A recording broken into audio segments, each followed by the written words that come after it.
Streaming it, Matterall? Yeah, I'm just starting, so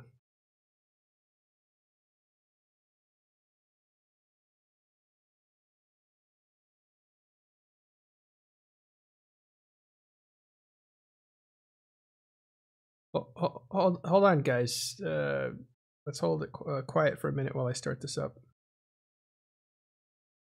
Oh well, it just recorded me saying that, so it's all right. Hold on.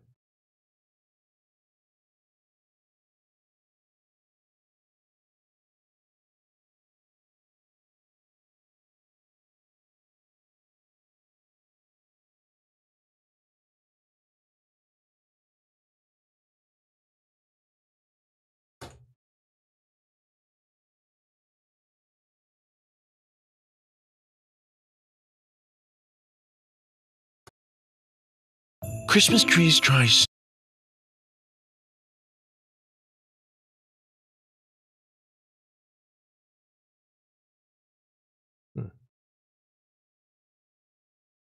amazing. I didn't see any ads on Twitch until this month, and now I see them every single time.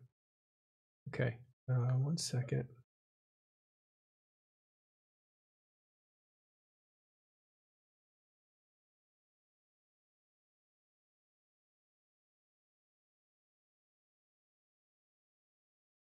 Yeah, we're good.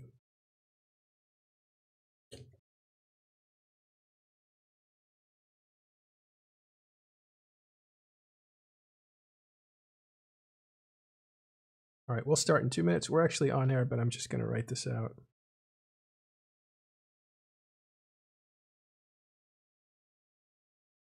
You want me to go back to the Cube Store view or stay on the tutorial?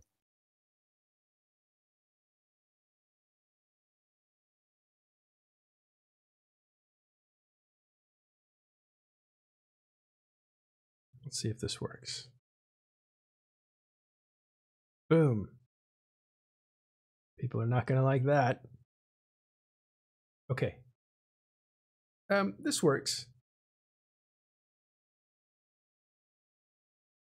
Well, it looks like you have a static shot right there. Oh, that's okay. You can see the system on top right. You see the keep star.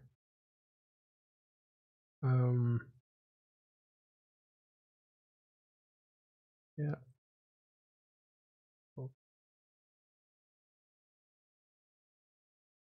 Okay, so we're starting to see some trickling.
All right, just to let you know, we'll be starting in just a second. Waiting for a couple little fixes here, and we should be good to start. But I'm pre-rolling just to let you guys know that we're on. We'll be discussing the events as they unfold. The keep story you're looking at there is Fort Knox, and that's the one that will be destroyed today if there's not some kind of a fleet that saves it.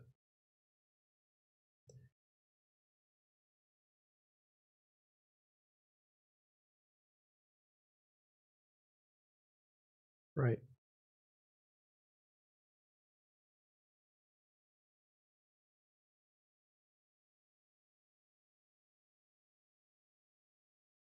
All right.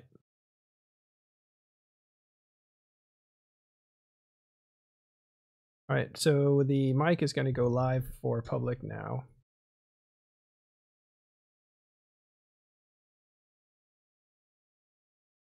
Welcome back to the third episode of Fort Knox Gets Attacked. That is the initiative attacking Rage System, which is the home of Hard Knocks.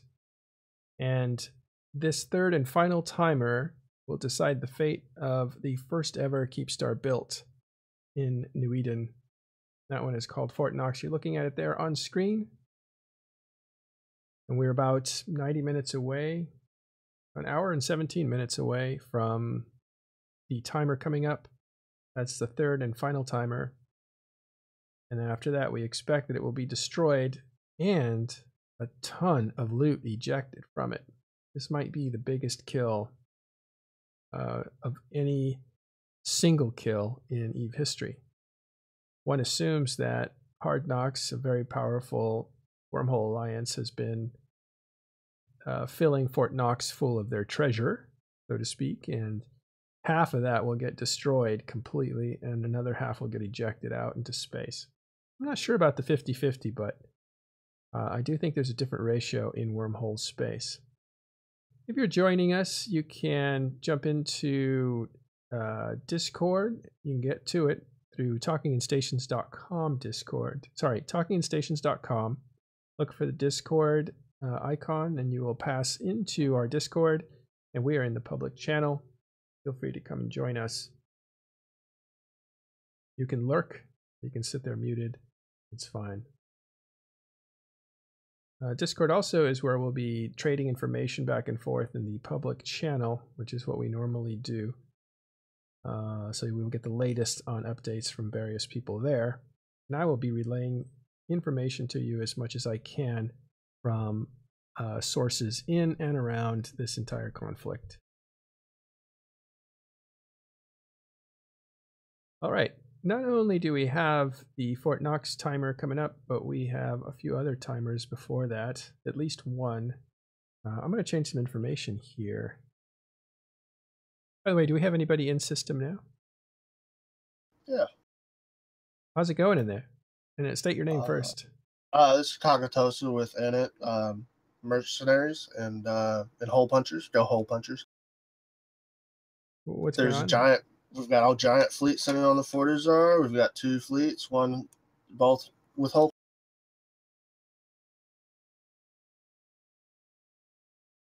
Now, I've heard there's probably not going to be any resistance from Hard Knocks. Kind of interesting because people thought, well, maybe they would say that in order to soften up the initiative. So there might be a break-in attempt. That is an attempt to get into this system, because right now they're completely locked out of their home system. So any help that Hard Knocks could get as far as commitments would have to find a way into this space. The space is totally locked up by the initiative, is guarding all the doors, the holes, the wormholes into this place. And we would have seen that activity in the last 12 hours, but we haven't seen anything happen or heard of anything happen. So we assume that there isn't going to be any resistance, and we will see the destruction of this very impressive Keepstar. Sounds about right. What's been going on during the day? How long have you been here? I actually just woke up, but looking at pings, all it's been is reinforcement fleets. There hasn't been any real engagement.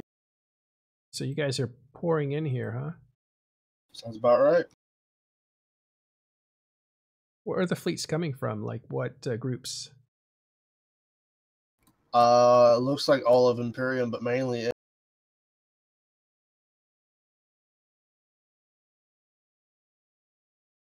So mainly initiative? Yep. All right. Final timer. Okay, I guess that information is correct. We'll actually change this to... How much is left on that timer? I see 1 hour 17. That can't be right. 100%, let's say. So...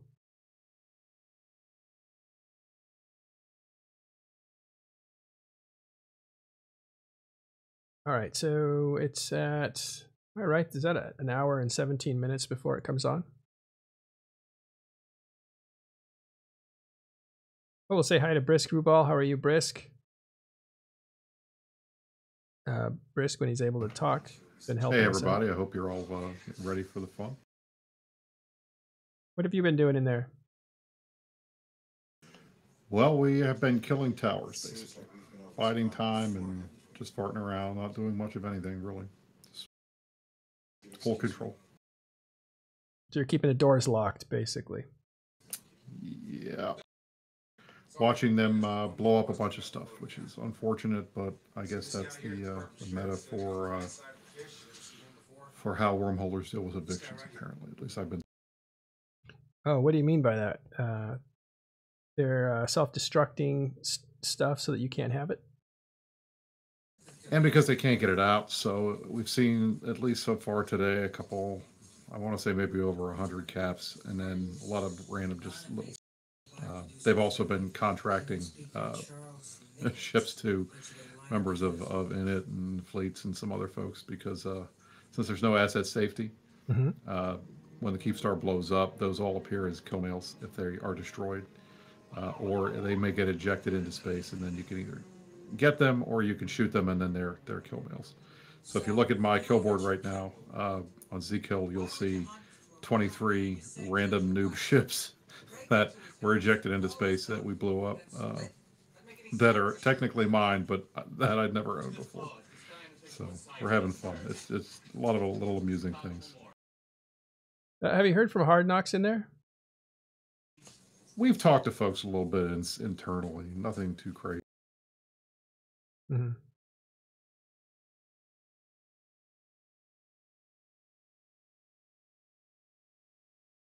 See, I'm going to try to fix this camera. There we go. Should lift it up.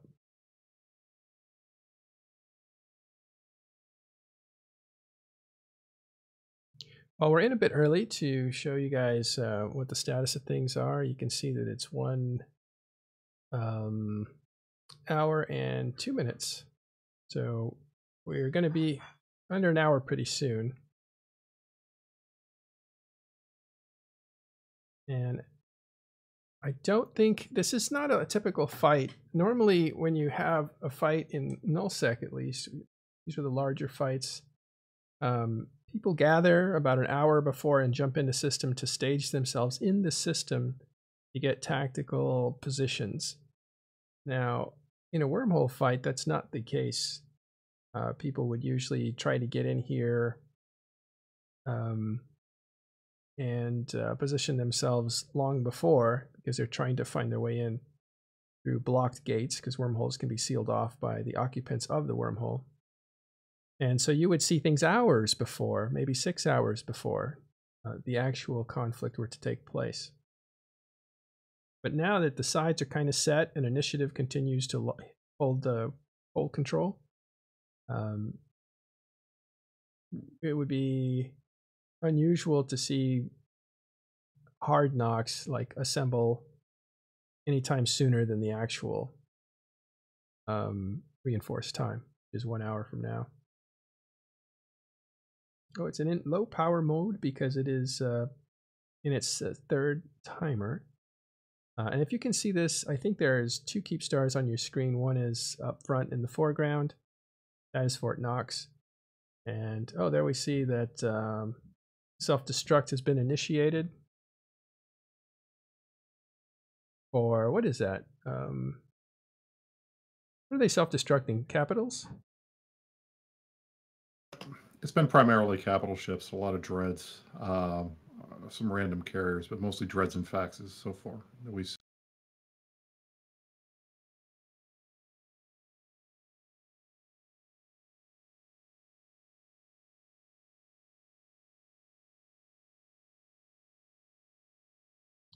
Really strange camera artifacts, so I'm trying to get rid of those.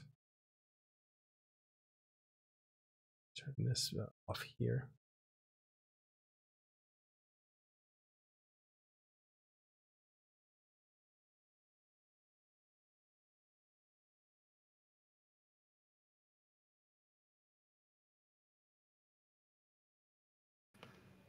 I've gotten some criticism on Reddit for my stance on this, but I'm kind of disappointed in the amount of pushback that we've gotten from HK. I think we all expected more fights than what we've seen. And granted, yes, we're bringing a large number of players into the system, more than they can field. But traditionally, what we've normally seen from guys like this, and often what you find in these fights, these big fights, is folks will try to pick off the stragglers, pick off the random guys who are doing goofy stuff. It just hasn't been a lot of that. It's weird. It seems as though, other than jumping in, self-destructing, and then leaving, or logging off, that there really hasn't been a lot of action. So, I mean, granted, we're not here for good fights. We're here because we wanted to do something historic, and that's what we're doing. But I will say I expected more out of these guys than what we've seen. Did you say you were getting pushback, or? Oh yeah, I was getting yelled at by a lot of people. Oh, why would they show up? Why would they even bother fighting? You're just blobbing them. It's 20 to 1. You're bringing 2 million players and they only have 6. You know, why would they fight you? Type stuff. And to which I just have to shake my head, because going into this, you know, when I was told about a month ago what we were going to do, I was surprised, because this has literally never happened before. And the reason is because everybody believed that these Keep Stars and Hard Knocks this was just, you could not get in here. You could not take control. You'd never be able to evict these guys. Even the Wormhole guys that have tried to evict them have not been able to do it. And to think that a bunch of nullsec guys who don't spend a lot of time in Wormholes would be able to pull this off against arguably the best Wormhole group out there. I didn't think we could do it. And now we're being told that this was the easiest thing, and all we had to do was bring numbers, and it was inevitable, and they knew that it was going to happen. It just makes me laugh when, you know, you're standing on the wreck of the impossible to kill empire, and people are saying, "Oh well, it was just a matter of time." You know, it just makes me laugh. Oh, okay. Do you think it's the same people saying? I think when you hear things like that, it tends to be different people, because you hear on one side, "Oh, you guys are swamping them. Why are you doing that?" And then those people stop talking, and then different ones say, "Oh yeah, well sure, it was easy. You guys had it the whole time." It's not the same people going back and forth. I don't think it is. It might be, but it would be ridiculous if it were. I just think it's funny, you know, and it does annoy me to a certain extent, because the amount of effort and work that went into planning this and getting it ready and getting all the ships seated and doing all the logistics. I mean, the logistics alone was Dunkirk level of operations, and it all had to be done in secret without stuff leaking and nobody hearing about it. You know, and to say, oh well, it was just inevitable. You guys brought 1,000 players. Of course, you're going to win. I mean, that kind of pisses on all the hard work that these guys did. Well, that's not work. It's not fair. That's not work Initiative did. That's work that Wormholers did. Wormholers that did not like HK were the ones that put down all the logistics for you, set it up, and then worked with your FC to have you guys come in and do this, which is to essentially blob a wormhole. Once you got those doors open, you all poured in. Now you have something like 1,700 guys sitting in here. How in the world do you expect a wormhole group to combat that? Well, to that same point, the Fortress of Delve isn't any more impregnable than Hard Knocks. I mean, my response to that would be that, first of all, it was our wormholers. It wasn't just random wormholes. It was our Yeah, but when wormholers did they join Initiative? You know, months ago. Like, Yes. I mean, this has been in planning for, as I have been told, at least a year. And it was one of the reasons why these guys joined us, was they wanted somebody big enough that they could pull this off. But that's what I have been told. I have not. I'm still waiting to hear the entire story because I've only got about the last months of it. But the fact is, these guys they did the work, and getting whole control and maintaining it, we have had to run 24-hour or 23-hour a day fleets since Saturday. I mean, that's almost 5 days of real world time where we needed to maintain a solid number of players that were in here that could not get fought off by these guys. And we've done that. I mean, that's who else has done that? That's not something that you do in an LSEC fight. You don't expect your entire crew to have basically a 5-day, 24-hour a day long CTA. You just don't. So I think that again, that's another thing of where the folks saying this was inevitable and you're just blobbing, that they're not really being fair. Now I'm not saying that this was the most exciting and amazing thing in the history of EVE, but it's probably in the top 10. So yeah. There you go. I would agree with that. This is a big deal.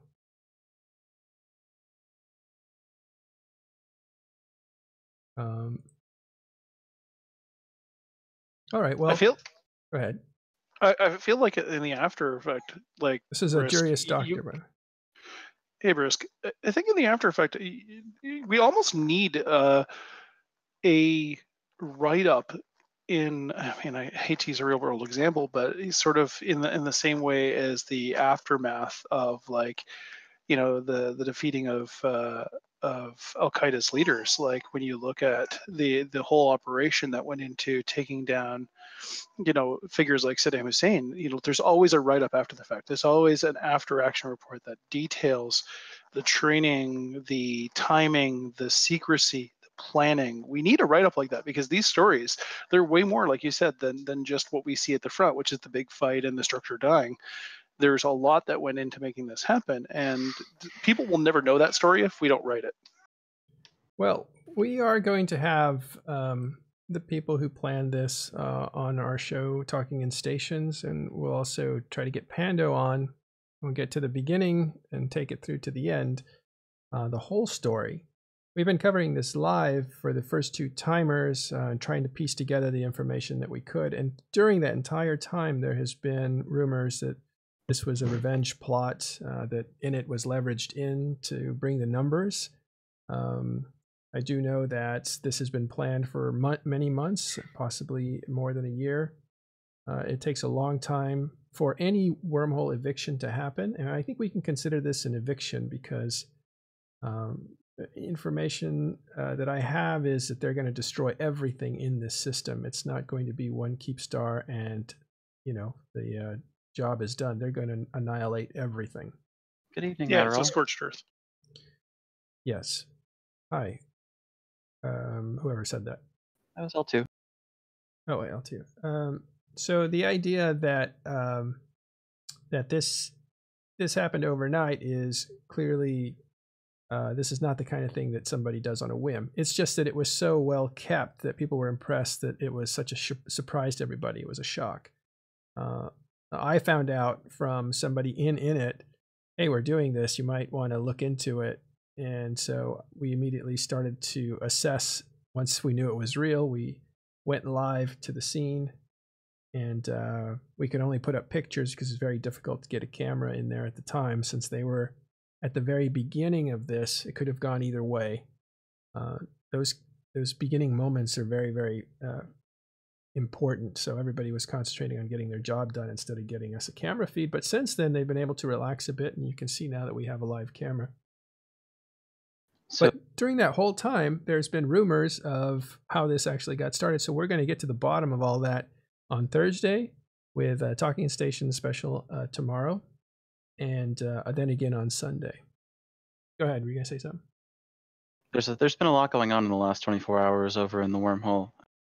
As you can see on your stream, there's a few more structures that have been reinforced, and there's quite a lot of timers in there now. Do we know if the people who organize this are going to release a long-form statement? So there's going to be a write-up. It's been announced. There is going to be a write-up as soon as everything's done and over with. We'll have a full write-up. Well, one of the things that it does very well is they put out statements and presentations and artwork. I know Sister Bliss is a pretty good artist. There was amazing propaganda video released as soon as we hit the wormhole that you guys saw, I'm sure, on YouTube. Yeah, it was prepared and put out at the same time that this place was being hit. It was this has been a pretty solid campaign. There was a few scares where they might have lost control. We call it hold control. And if that were to have happened, it would have opened up the game to be a different thing. But Initiative was able to destroy the fleet that was coming in, or at least half of it, or part of it. And that really, there hasn't been any attempts since then. So that really sealed the fate of this Keepstar in this system. Because everything's going to burn down in here. There have been a few occasions where things have gotten a little hairy, but we saw what was happening, and things have been taken care of since then. And it was interesting with the big scare that you were talking about was they had found a connection. They had the connection to get their friends into the wormhole, so they were trying to attain hull control at that point to try and get their allies into the Munin and Cerberus fleet. And the FC on the Hard Knock side made a tactical error. They were trying to get to the Raven fleet that was on grid, and they were completely ignoring the Stuka fleet that was on the hull almost at 0. And there were bubbles up, and they landed right at optimal bombing range from the Stuka fleet, and just 50 billion in ISK, and ships got wiped out pretty quickly. And 50 pods, I think, is what we counted. So that kind of sealed the fate. And to L2's point, if we had not been able to stop that fleet, there were at least 200 or 300 Horde and HK allies that were on the way, and they would have managed to get in the hole. Yep. And then that would have changed the odds here quite a bit. So that was very important. But that was the only breakout kind of real move we've seen in the 3 days of trying to get folks in here. Otherwise, the only ones that have managed to get in have been dribs and drabs in cloaky ships and interdiction nullified ships. So that's it. But yeah, I was hoping we would have seen more fights than that. There have been a few other scares here and there, but I don't think we're allowed to talk about all of that yet. But it's nothing like that just has happened yet. So. Well, the reason you're not seeing fights brisk in here is because you can't just skirmish around. If you get potted, you're thrown out of the system. So wormholers have to be very careful not to attack at the wrong time or skirmish carelessly. They need to attack together. They need to plan it right. There's a lot of timing that goes into this. They can't reship. It's not easy to do, especially when they don't have hold control. Those doors aren't open to them for coming back. Now, if you guys skirmish and fight and get potted out, you can find a way back in pretty easy. That is true, and I'm not discounting the fact that it's difficult for them, but that we've made it that way. My point though is that in a 24-hour fight over multiple days, there are going to be times ebbing and flowing when they're going to have greater numbers and we're going to be able to field, or they're going to be able to at least see how many folks we've got, because they can get eyes in various areas and see where we are. They don't have to just count on local because it's not there. There were ways to do it, and I'm just surprised that they didn't try to pull a US TZ primetime type fight with us, because that's probably where we're the weakest. I would have thought that would have been what would have been a standard trying to move, but other than that one time, we haven't really seen a lot of moves like that. Yeah. So once again, getting a lot of love from Wormhole community, Risk. Yeah, they like me about as much as they did before. I mean, I'll be honest. Let's go back a bit. Go ahead. Finish your statement and we'll go back a bit. Go ahead.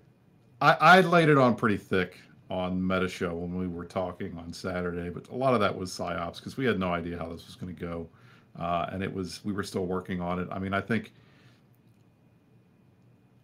the fact is the Wormhole community has come together pretty solid behind HK, and they did their best, and I think they're all rooting for them.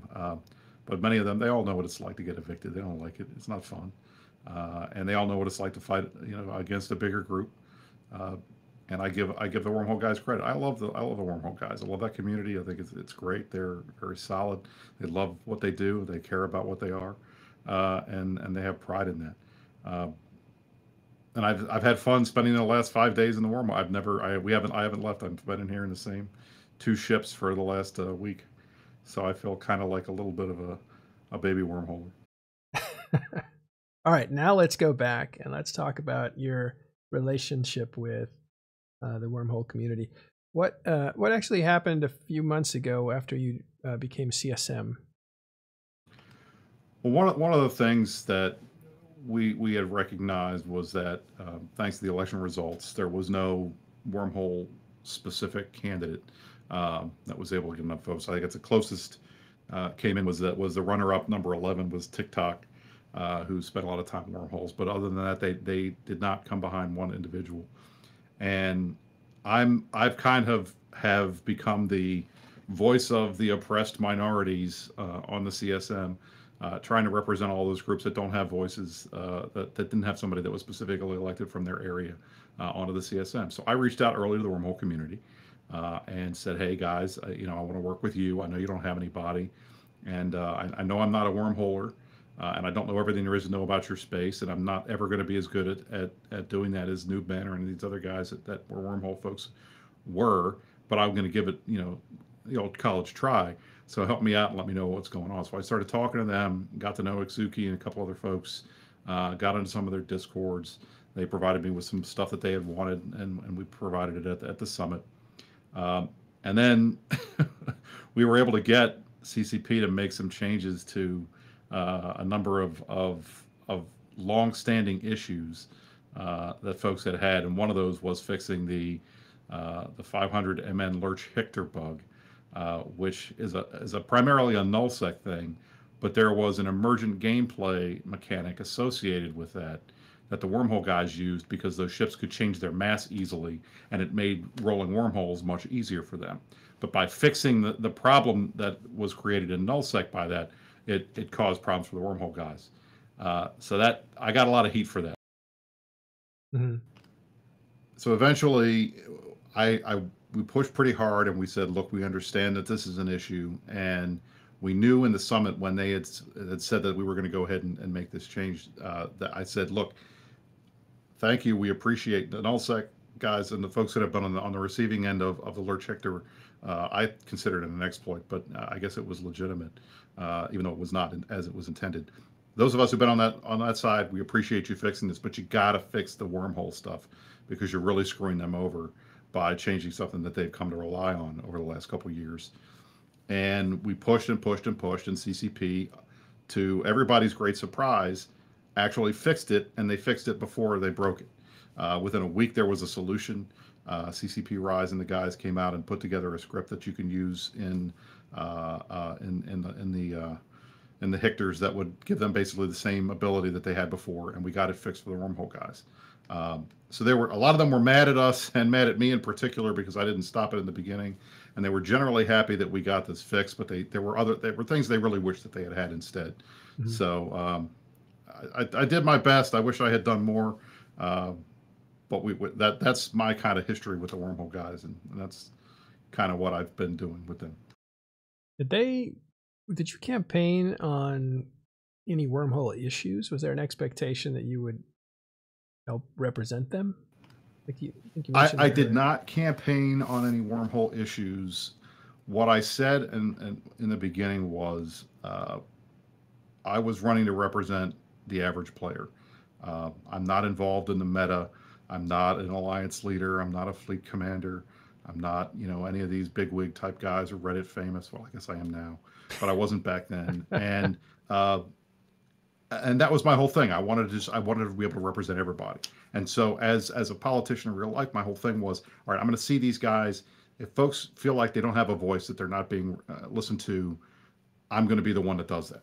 And so I've done my best to do that. And that's kind of where it came in. And when I saw that the wormholers needed a voice, I said, "Hey guys, I'll probably be the worst wormhole CSM there's ever been, but I'm the only one you got, so I'll do it for you." So that's kind of where that relationship went. Yeah. And again, everybody gave you credit, but I think the overall theme that really got all of CSM in trouble was that all these all these guys, at least 8 out of 10 of them, were all from nullsec, and it seemed like then their issues are the ones that get talked about with CCP, and that was an example for them that their representation wasn't good. And yet all the guys on CSM pointed to you and said, hey, he was the guy speaking up for you, but CCP did it anyway, and the rest of us don't care about you. They made sure that everybody knew that. The other, at least 2 out of 3 of the other guys, two or three of the other guys on CSM let the wormholers know that they just were not considered and would not be. I would say that's not a good move for CSM to act in that way, right? And I agree. Unfortunately, I think, in real life we have gerrymandering where districts are designed so that one party has control and they can pretty much do what they want. The way that the single transferable vote works in the CSM means that there are some folks who are completely safe and can get reelected out of and don't have to do much other than whatever they want to do. And those folks tend to be more honest about their feelings than somebody who is actively concerned about getting reelected. So, yeah, it's kind of interesting. That was Aerith from Goon Swarm. That was Killer B from NC Dot. And I don't know if there was anybody else that was saying stuff. What was Sort Dragon's position on that change? Do you remember? I think Sort was working with me and pushing them pretty hard. Sort has never been unwilling to step up and tell CCP when they're making a mistake, and I think that was one of the situations where we recognized that. So, yeah, he's been a partner in crime of mine on a lot of these. Right. All right. So that was a while ago, and now did that change? It did go through, and it did affect wormholers, or did they somehow balance that out before it went through? Before the change to the Hictors was released, the new script was created so that when the change went out, there was an immediate fix. So there was never a time when they did not have something that they could use in place of what they were using before. And that was a big win because it took a lot of time and Rise and did a lot of work to get that done. And I give CCP credit that they recognized they were fixing something but breaking something at the same time. And they went and they did the right thing and they got it fixed before it went out, which I think is hopefully a sign to the community that this is a new different kind of CCP that's not just going to break something and let it stay broken for 2 years before they fix it again. I mean, literally, it was within a week they had announced that they were going to fix it and had a plan in place. So I think they deserve a lot of credit for that. Now, so has that come into play at all in this scenario? Like, did that help or hurt anybody on either side? No, because we haven't been using Hicks to do the rolling, at least as far as I'm. So that's not been a non-issue in this event. I think it's more of an issue for folks who are trying to get into C1s and C2s and some of the lower level stuff to do PvE, and for folks who are trying to roll out their statics to get new connections. This one in here, it's not really been a huge deal. We've been using carriers to do a lot of the rolling since we're trying to crit stuff. Yeah. Now, you guys that are in here, anybody surprised that wormhole groups tended to rally around Hard Knocks, or was that something that's expected? I'll ask that to chat too.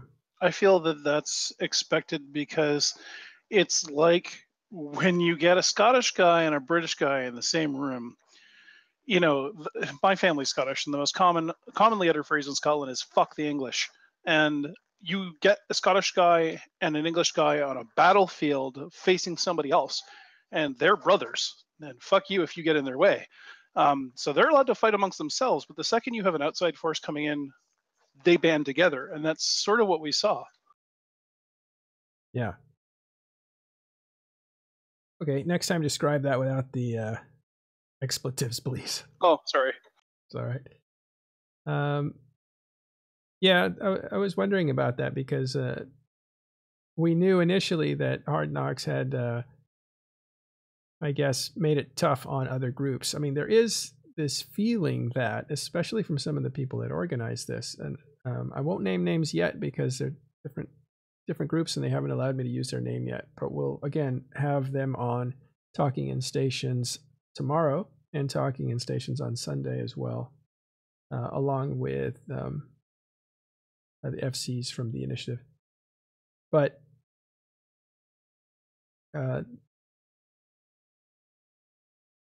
lost my point in plugging the show. That's what I get for doing that. But the idea that some groups didn't like Hard Knocks because, and this is what I was getting to, I remember now, it was that they and Laserhawks and Shekel Squad, and these are three of the major groups in Wormhole space, would not allow anybody to grow powerful enough to contest those three groups together. And so everybody else was kind of repressed. And so then if you have that scenario, and I'm not saying it's true, I'm just saying that's one of the reasons that one of the planners of this gave for doing it, revenge, because everybody else was being held down by these three wormhole groups, HK being the leader, pretty much being the strongest of those three. How's that different from the Noel blocks? It's no different at all. I think you saw the same thing in the Viceroy program. That was basically the Imperium up north when they were living in Deckline, basically saying, you can't even live in this space unless we allow it, and that invited a lot of anger, which was one of the multiple reasons. There must have been 5 or 6 different reasons that you saw the Imperium get wrecked up in Deckline and moved down to Delve. So you're seeing that again here. If that's the way it's looked at, and at least it is by this one individual, then Fort Knox is going to demonstrate to Hard Knocks, the group that owns it, that they will be humbled, and this is partly revenge. Now, the initiative isn't necessarily on board with that. They're not here to avenge. They're here to do something that is considered impossible, which is to take out a Keepstar in Wormhole space, especially under the noses of Hard Knocks. So there are different reasons to bring people here, converging motivations to do this, and it looks like with enough people, and I believe you have like 1,700 in system, that it's going to be possible. It'd be hard to resist 1,700 pilots anywhere, but inside of Wormhole space, that's an impossibly high number. Normally you have, in Wormhole space, I don't think there's a normal amount of people that fight in these kinds of fights. It can get pretty high, but nowhere near 1,700 or 1,500 people that are invading this wormhole. This is an eviction from nullsec, which is known for having a lot of players show up when there's something to be done. I can't imagine. I think the biggest wormhole fights that I've seen over the last 4 years have been under, I'm just going to put it out there, 250 people fighting in the same hole. But and let's sure it's not closer to 100? I was going to say 100, but I think I think there might have been one with Arctic Light. I think they were evicting or fighting somebody, and that might have gotten it up into the. I don't know though. Honestly, maybe 100. So this kind of a fight is essentially what we've never seen before, and that is nullsec entities actually fighting in wormhole space on a large scale. That has never been seen in 10 years that wormholes have been around. Usually, if you see a big fleet in wormhole space, they are traveling through it because wormholes are often used as transportation mechanisms to get shortcuts to different regions. There's a fight going on and it's too far away for your 300 people to get to. You will find wormhole network, and that's mapped out, and then they use that to get to the fight in a shorter time.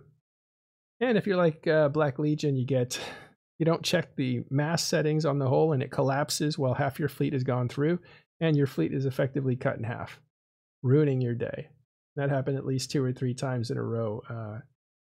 So I think they stopped using it, using that to travel. It's kind of funny because wormholers are known for being good PvPers, but more than that, they have to think about all kinds of things that nullsec and lowsec PvPers have to think about. They have a whole different range of calculations they have to make and tactics that they use. Now, I'm seeing a lot of stuff. I invite you to chat with each other in the chat here on stream. We have a lot of people watching. We're going to see the destruction of this Keepstar in 30 minutes from now, almost exactly 30 minutes from now. And I think it's fair to say this thing's going down. And what's going to be interesting is how much can be recovered from it. Not only from the initiative that's the ones, or the group that are going to destroy this, but from the owners themselves that are positioning themselves to try to pick up as much of their stuff as they can. And how will they do that? That's a good question. I think what we're trying to make sure that the guy. Oh, you got cut off there. Risk? I think you've been muzzled. There, can you hear me now? Yeah, go ahead. All right. What we were trying to do is make sure that the guys that put the most time and effort and ISK into all the work, that they get to loot first. So we got a blanket. They get to loot for the first half hour if we kill this thing, and after that, everybody else, it's a free for all. So hopefully, we've asked the goons to be good and to follow our lead, and I think they'll probably do that. But that's the goal. Let these guys recoup some of their losses. Yeah, this is a giant piñata, right? So once it explodes and all the candy falls to the floor, you're going to see this crowd of kids jumping in trying to grab everything. How are you going to make sure that you guys have the best loot for a certain group of people? We can only tell our guys what to do and hope that they follow the rules. I assume that we will have the Stukas jumping in and staying in close and blowing up anybody that's trying to loot horror. But I don't know. I have not. We've asked our guys not to do it, and hopefully that'll be enough. So it's really just an honor system. Essentially, yeah. And it's not an honor system just with initiative. It's an honor system with Imperium and allies, because you have snuff in there and tissue in there as well. Correct. Yeah, now I think that I've heard, and I'm not an aficionado in wormhole space at all, even though I was in Adhocracy early days when it had started and just after Wormholes came out, that the groups that own a structure that's going down, there's very few Keepstars in Wormhole space, will prepare freighters and somehow try to scoop things up and get away and then log off. And once it's logged off in this system, they really just wait a month or two until it clears out, log back in, and then find their way out. Or they find their way in. But wormholers are amazing at finding their way through this mysterious area of the game. For those people that don't understand what wormhole space is, there's a lot of material out there. You should go and watch stuff, a lot of tutorials, but essentially it's a maze of connections that are invisible to players. They have to discover the connections. And in doing so, those connections are there only temporarily. So it's almost like, well, I guess the best way to describe it, if you've seen Harry Potter, don't they have a library where the staircases keep moving? And so you may end up in a different part of the library using the same staircase, a completely different part. That's kind of what happens with wormhole space. Those holes shift around. So for normal EVE players and high sec or low sec or null sec, this area is very dangerous. You can get lost, you can get trapped. Obviously, there's dangerous things in here. This area of space is completely without any form of law. So it's considered nullsec rules inside of here. Again, the dangers aren't just combat. The dangers are everything else as well. It's a very interesting part of the game. I'll also say if you do get lost, there is a service that's provided by EVE Scout they're a rescue service that you can apply on their website saying, I am stuck in a wormhole and I don't know how to get out. Can you find me? And you give them some information, the system that you're in, and they will find you and lead you out. They're like St. Bernards for people that are stuck in the snow after a landslide. Huge props to those guys too, because that's an invaluable service. Yeah, it's the thing about EVE Online, for those of you that aren't that familiar with it, it's a game that is really a game made up of many, many other games. There's 30 games, 30 different types of gameplay in the game. And the thing that is amazing, they take those 32 and they make strains of gameplay that are above and beyond what was ever imagined by the people who made the game. So where you have wormhole space and all the dangers that come with it, all the deliberate gameplay is very complex. But then in addition to that, you have mutations of people finding ways to do things with the game as it's available. And so that is why you'll see a group dedicate themselves to nonviolence and to doing good deeds, like finding people who are stranded and using all the skills that people would normally use for combat, take those skills and apply them in a different way to the game. I think that's one of the magical things about EVE Online, is so many different ways to play this game. I love you, Matterall. You're an EVE Quaker. That's what happened with JetCam mining, wasn't it? Was that it was a dev testing tool that they never removed from the game, and then one day they realized that it was getting used for mining. Yeah, that was Hilmar himself. His story. He was finding out that those things, those jet cans, which are basically ejecting your cargo into space, those things are pretty big.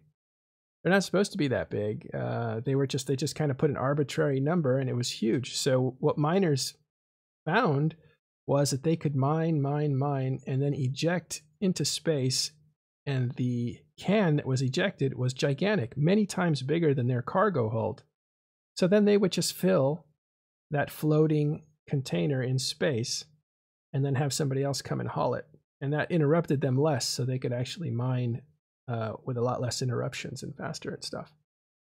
So, but that was an accident. It was a programming accident. And it became a tradition for those that don't mine. You would eject it, and then you would mark the time on it, because those things expire after 2.5 hours. It's kind of a mystery when they expire. But if it expires, it takes all the ore that you mined with it. So you always want to put a little date stamp on cargo that's ejected so that you know to pick it up before it actually expires.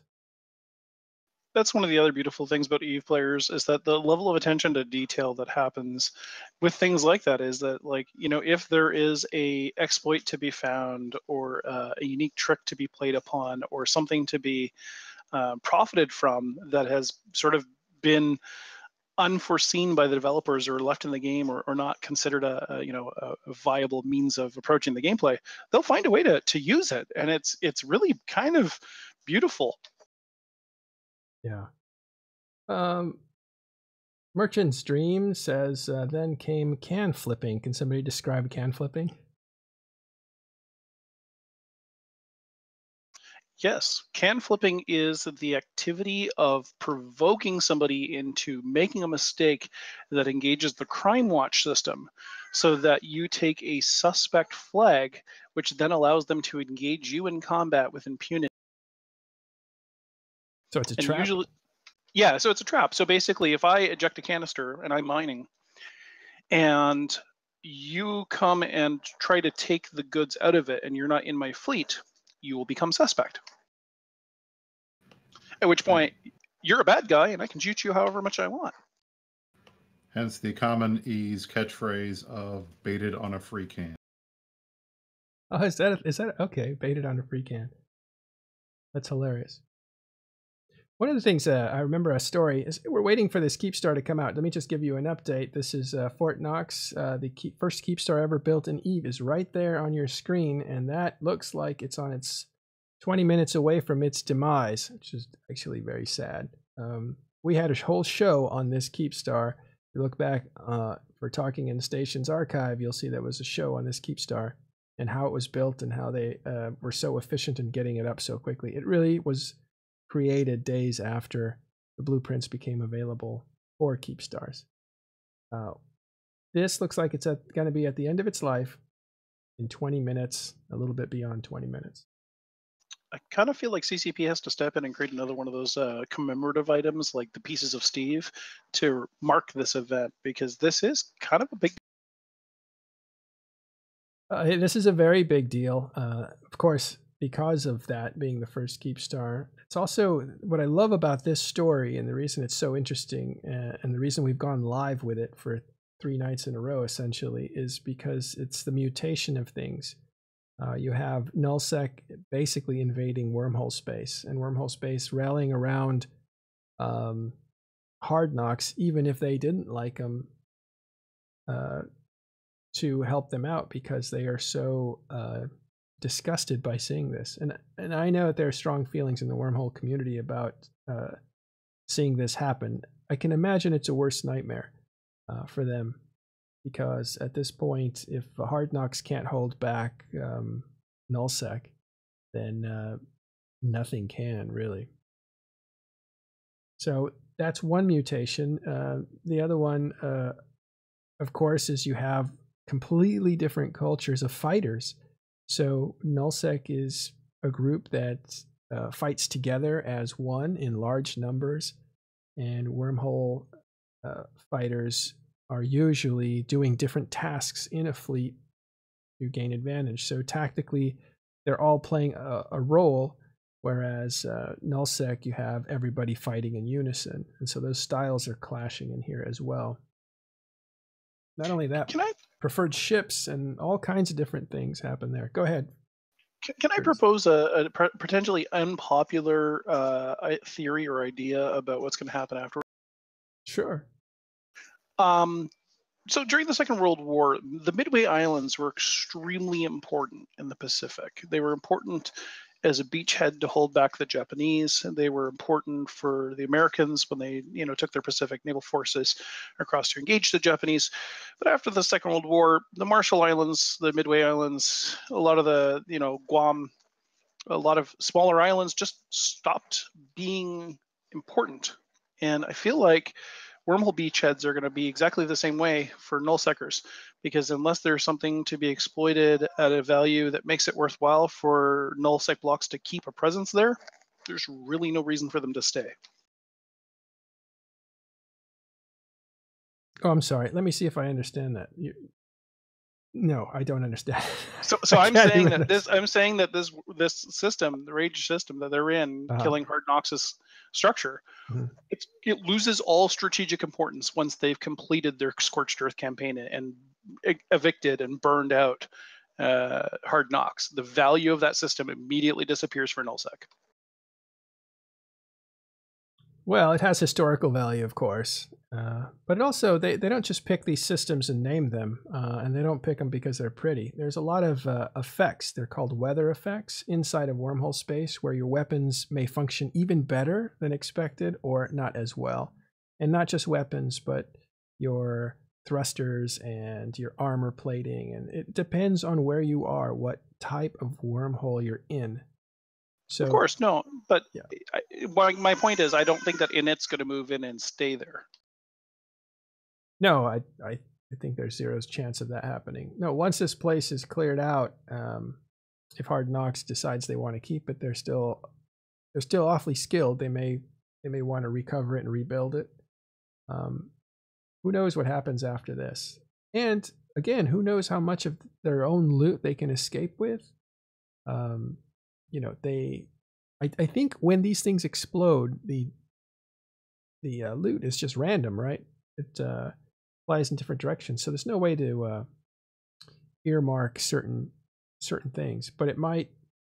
I don't know. I haven't been in this position. I've been in Keepstars that have exploded. I'm from NC Dot. It happens. We've lost a few. We've killed a few of them. Yeah.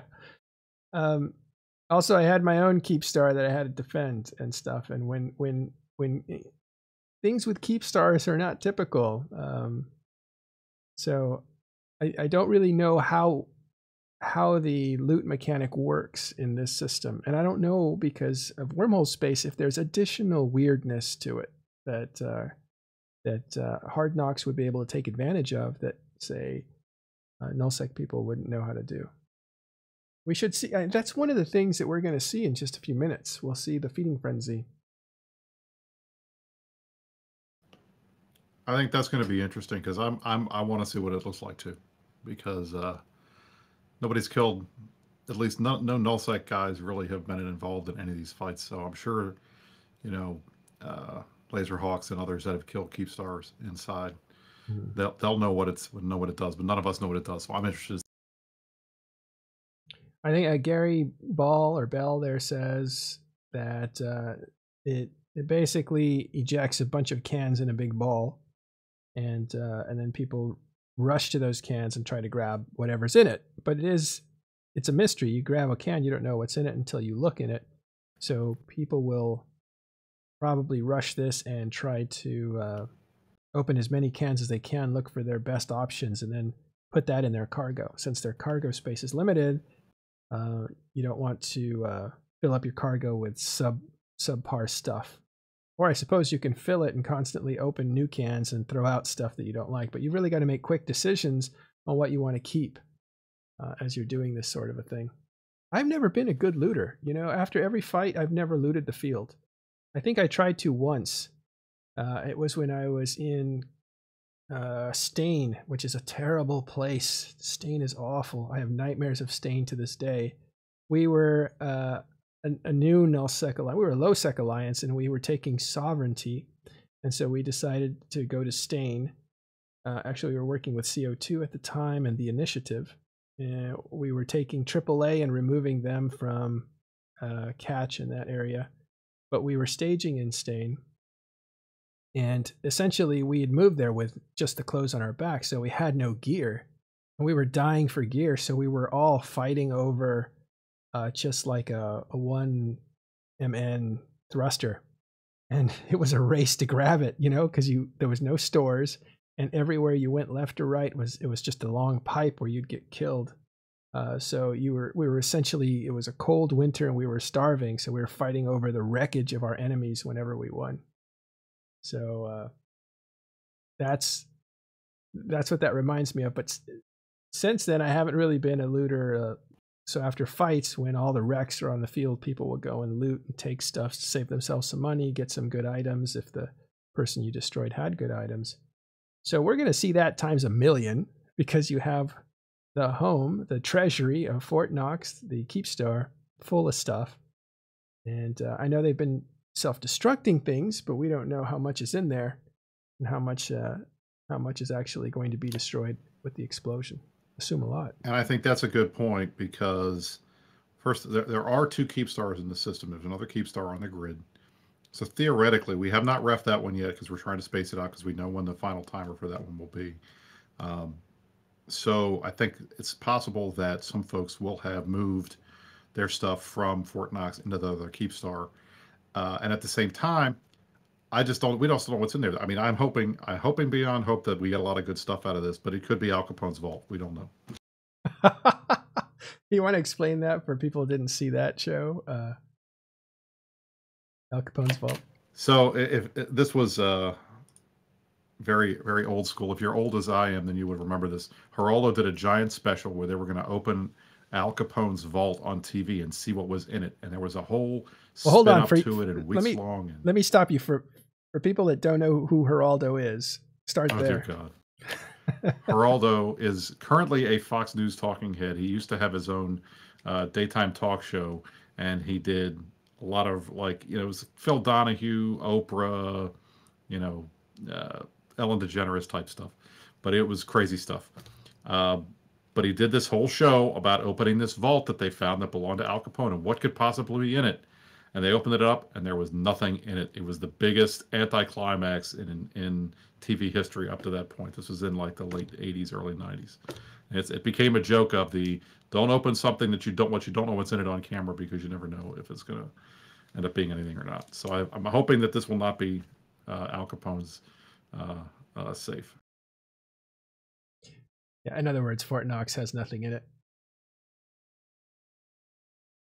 Exactly. I Yeah. feel like there's a secondary joke there. You're gonna have to tell us what it is because I can't think what it is. Fort Knox has nothing in it. I mean, that would be funny, right? Yeah, not getting it.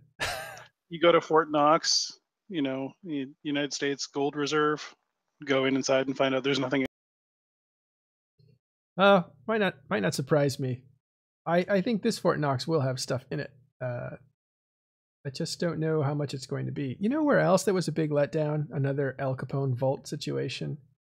That was when a long time ago. I'll tell you a little story since we're waiting here. We've got another 10 minutes before this thing goes under attack, so we have time for a couple more stories. A long time ago, Solar Fleet, which is an alliance that had a lot of super capitals, and this was many years ago, maybe like 6 to 8 years ago, was pinned and cornered, and they were told that they could leave to low sec and leave a war that they were losing to NC Dot and PL, and N3 at the time actually, so Nulli Segunda as well. So they were told, look, if you just stop fighting, we'll let you vacate your stuff over to low sec and you'll be fine. And they were deceived. So Solar Fleet was put all their stuff in one station, and then that station was taken and locked, and it was called Dead Zone. And that's the first Dead Zone that happened in EVE Online. And that basically means only one person has the key, and that person is locking that place down so you cannot get back in. Nobody can, except that one group. And so what you had was this, what was supposedly a station. I think it was something 3PO. And it was full of a lot of super capitals and freighters and freighters and freighters worth of equipment from Solar Fleet. And it was dead zone for 2 years. Well, after about 2.5 years, it was finally taken away from the group that had dead zoned it because nobody came to defend it. And it was taken by another small group of pirates, led by Art Bay, by the way. And if you don't know who he is, he does a lot of Alliance tournament stuff. So his little group was out there and took the station back, and there was nothing in it. So I asked a diplomat from Solar Fleet, I was like, well, now that it's open, are you going to take all your stuff out? And she said, well, no, the stuff was never, it got taken out long before that. So that was a big letdown. All right. Back to the task. What we're looking at is Fort Knox in its final moments. It's 7 minutes to go before it can be attacked by the initiative, which will probably start scrambling pretty soon. Their Raven fleet out and about to try to take this thing on. It will be defended at least by one person who's going to be manning the defenses on the starbase itself. And you might see some lightning bolts coming out of that structure. That would be its doomsday effect. But really, the story here is how many people initiative has brought in. They brought in themselves and allies, and we find out that there's probably something like 1,700 pilots that are in this system. They will all be awake probably and ready to go, because when this thing blows up, there's going to be a lot of wreckage and a lot of loot. And they will all try to get a piece of that. Adderall, I'm very excited to say that we finally hit tie-dye in a wormhole. That's pretty exciting. Tie-dye in a wormhole. 56% in climbing is what we see here in chat. That is unusual, especially because this wormhole system has been reinforced by the company that owns EVE Online. So this is a massive showing. Wow. We had it for a little bit. It's gone now, unfortunately. Okay.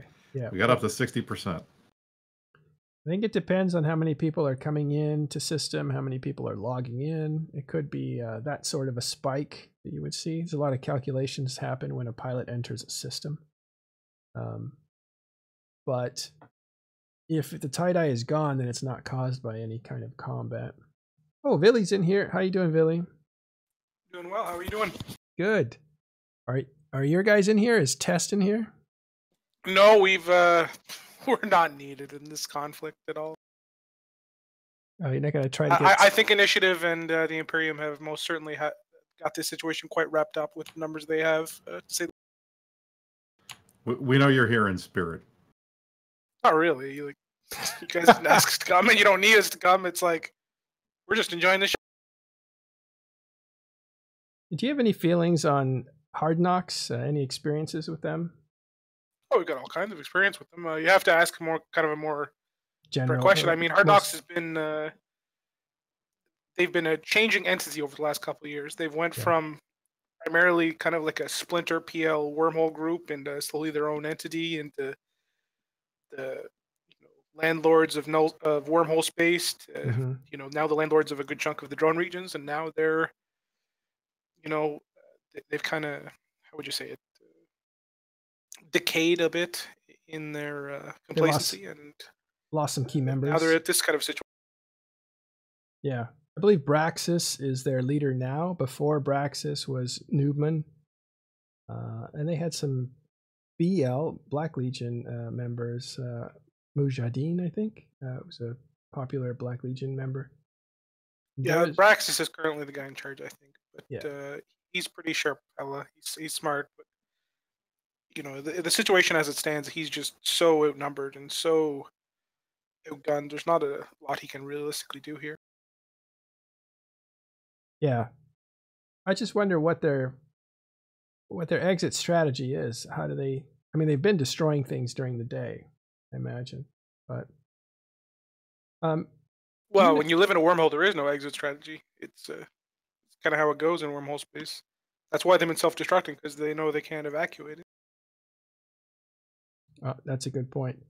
Well, I was being told that there's a way to grab some of your stuff and log off, or try to log off until everybody goes away and then find your way out. Yeah, well, absolutely. They can load up, freighters worth of stuff, put it in a freighter, undock the freighter, be tethered, log off in space, and log back in 2 weeks later, and nobody's going to be here except for them, right? So obviously that's an option. I'm sure they have a multitude of smaller citadels in system that are unreinforced, I would assume. Yeah. Safing up is what it's called. Thank you, Zay66W. Now I think you kind of explained it there, though. So you fill up your freighter, you're tethered when you undock, and then you log off in space. And that way you're out of the Keepstar, so when it's destroyed, your stuff is not ejected or destroyed. Or they could also warp to, say, unreinforced Raideru or Astros or Fortizarn system and dock there if there's one of those. I don't know the current status of the non-Keepstar citadels and system. I assume some of them are reinforced, but as long as they've lived in Rage, I would assume there's a multitude of them. Yeah. But I don't know. So Tuzzy's in here with us too. He's a logistics commander for the Imperium. How you doing, Tuzzy? Hey everyone, how are y'all? Any ideas on what we expect to see here? Oh, I have in no way whatsoever been involved in any of this. I stay away from wormholes. I know that you are not a fan of wormholes. I'm not a fan of wormholes. But Keepstar Destructions, is it different in wormhole space? Does anyone know? With regard to what? Other than the reinforcement timers having a slightly different mechanic, and there being no asset safety, and of course you don't have supers or titans. Otherwise, everything's mostly the same. Okay. And so, otherwise, those aren't small factors. Yeah, small factors, but there's no other special things like, it's got double HP or any other kind of mechanic like that. Other than that. Well, what's the phenomenon Rage? I don't think Rage has any. I heard on another show the other day, it's one of the wormholes that it's just completely. Oh, I didn't know that, actually. Jurius, when I was answering your question about why somebody would build in this place.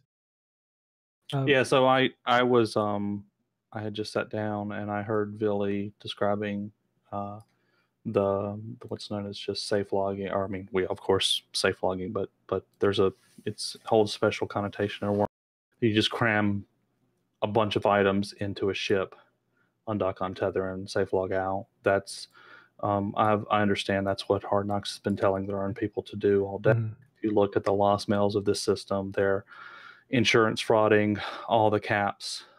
Dreads have been dying all day to self-destruct or whatever. They've been undocking and just and blowing up their own ships to insurance fraud them. I think that they're probably going to fight the final timer. I really don't think they'll win at this point. I really think they know they're going to lose. Well, we're about to start. 10 seconds to go. Well, I think realistically, if they were going to fight, 15 there would be more people undocked than what is now undocked. It's almost a pretty safe bet. Yeah. All right, timer's up. People in the station. I think they way overestimated. I heard a lot of talk leading up to this when this, the first timer, that they thought all wormhole people will band together and go after the nullsecers because, at the end of the day, we favor wormhole culture over nullsec culture. And I really think Hard Knocks made their bed. They've pissed off way too many other wormhole people over the years to have those people come and spend all of this effort to try to save them now. Well, it's a combination of things. I don't think Hard Knocks realistically, even if they could have secured the support of every single entity in Wormhole space, made a realistic defense in this situation.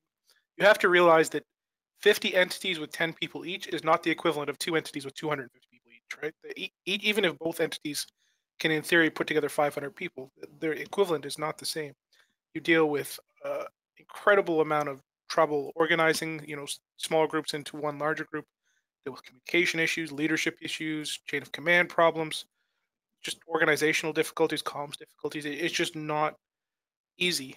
And the general populace of Wormhole space is traditionally the kind of people that stay away from that larger, high lag content. They're generally not interested in that kind of stuff. So it seems unrealistic to think that there was ever much of a shot that they would be able to, defend against what I'm being told is 1,500 people.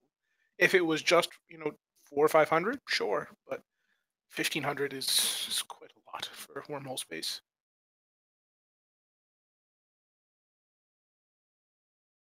And there we're looking at what are probably Ravens getting into position to fire on that Keepstar. I believe that what you're seeing down there. They look kind of small though. Maybe they're frigates. I think that's the Goon jacked off fleet. I don't think that's the Raven fleet yet. Okay, yeah. From what I see on the screen, there it looks like there's been a smart bombing attack. Is that correct? That would be the orange circle that you see there at the top. Well, maybe those are just tick bubbles. It's hard to see from this angle. They would get brighter if they were overlapped. That's why they're. Can you tell that group up there looks like the Ravens.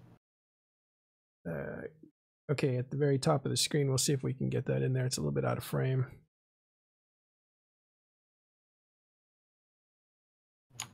We have one full Raven fleet, and I am in our whole control fleet right now, so I'm not on grid with the Keepstar. So I'm watching the stream to see what's happening. Okay, so let's see. Got tie-dye back. There, you can see now that off in the distance, I'm going to turn off the titles so we can see through this.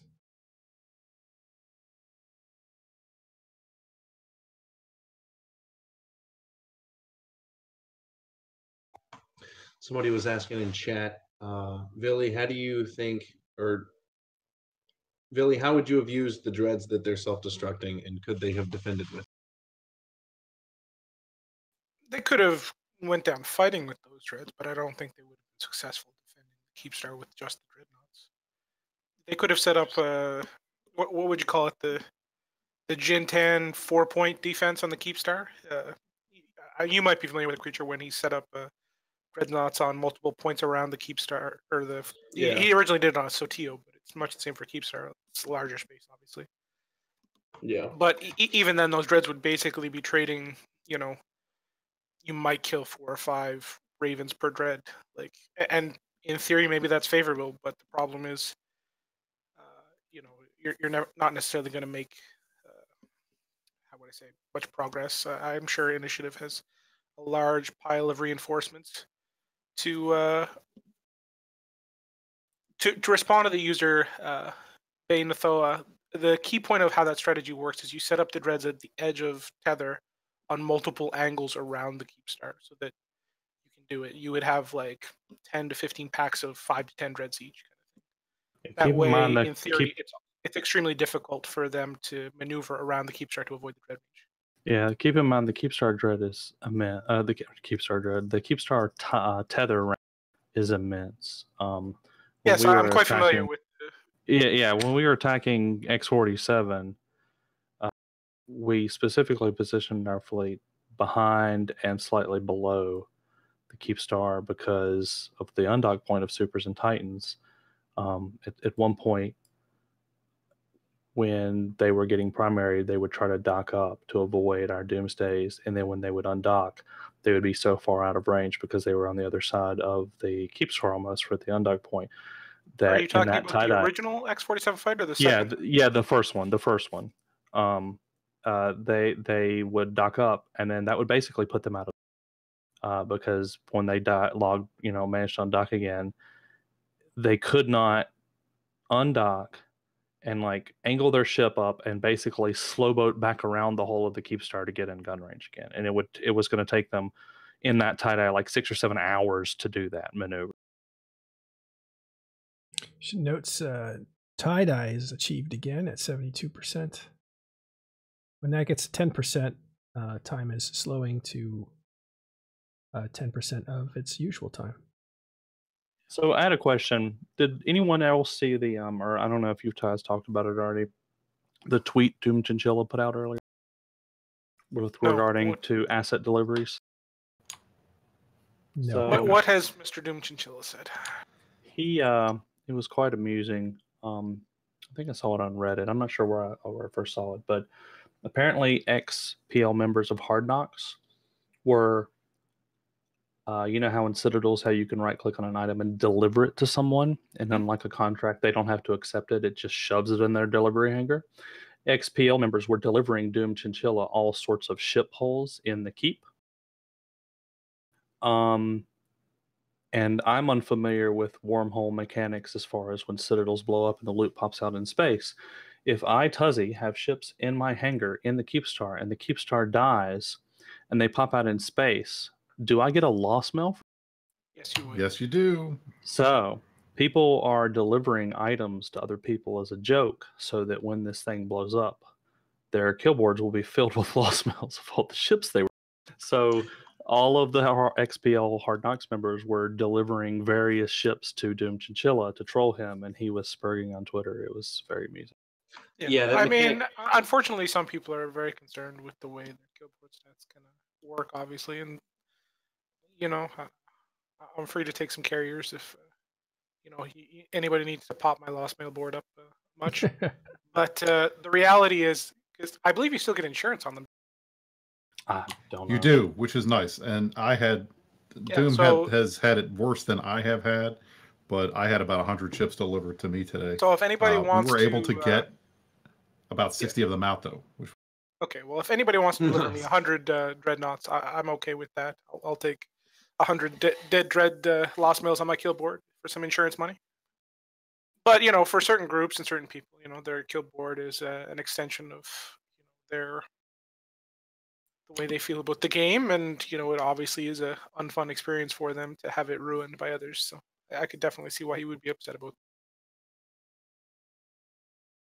it. The other thing he was upset about was a lot of the ships were Lokis and Tengus, and he is going to get skill point loss if those die, and that's really it's just mean. Oh, really? Yeah, it's just mean. That's a meme right there. Yeah, I would think that CCP might need to alter that one, to say the least. Well, yeah, I know some people were using it to troll a while back in a I think it was a wormhole. Yeah, somebody delivered some ships to Vile Rat and a couple other players. Yeah, people in chat are saying that that's not the way it works. Yeah, I thought Tissue did that. They delivered something. That seems, how would I put this?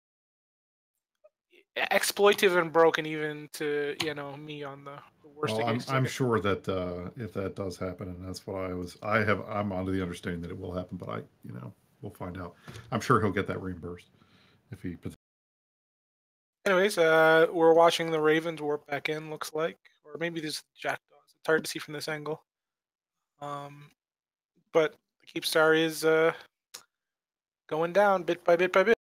Yeah, thanks for that update. Can we get a status on how much damage has been done? This is its third and final timer. It will explode after this. And the timer is paused now. We do not expect that anything will stop, will unstop it.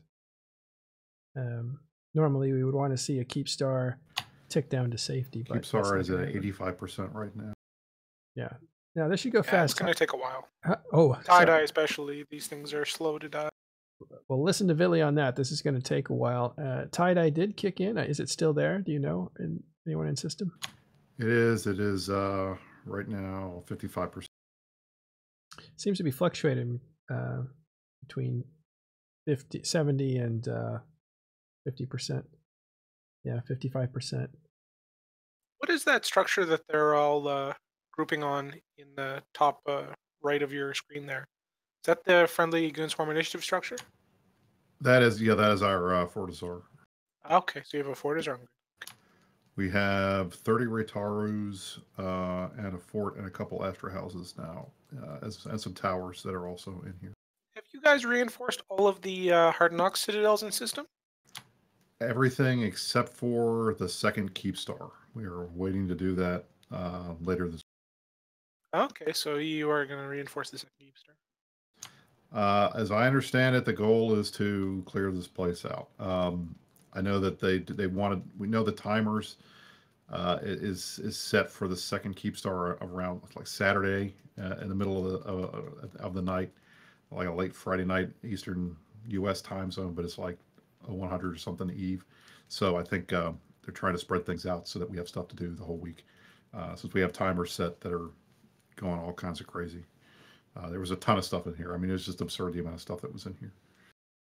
Yeah, must be incredibly difficult to watch your entire home get destroyed. Must have been years that they've built this place up.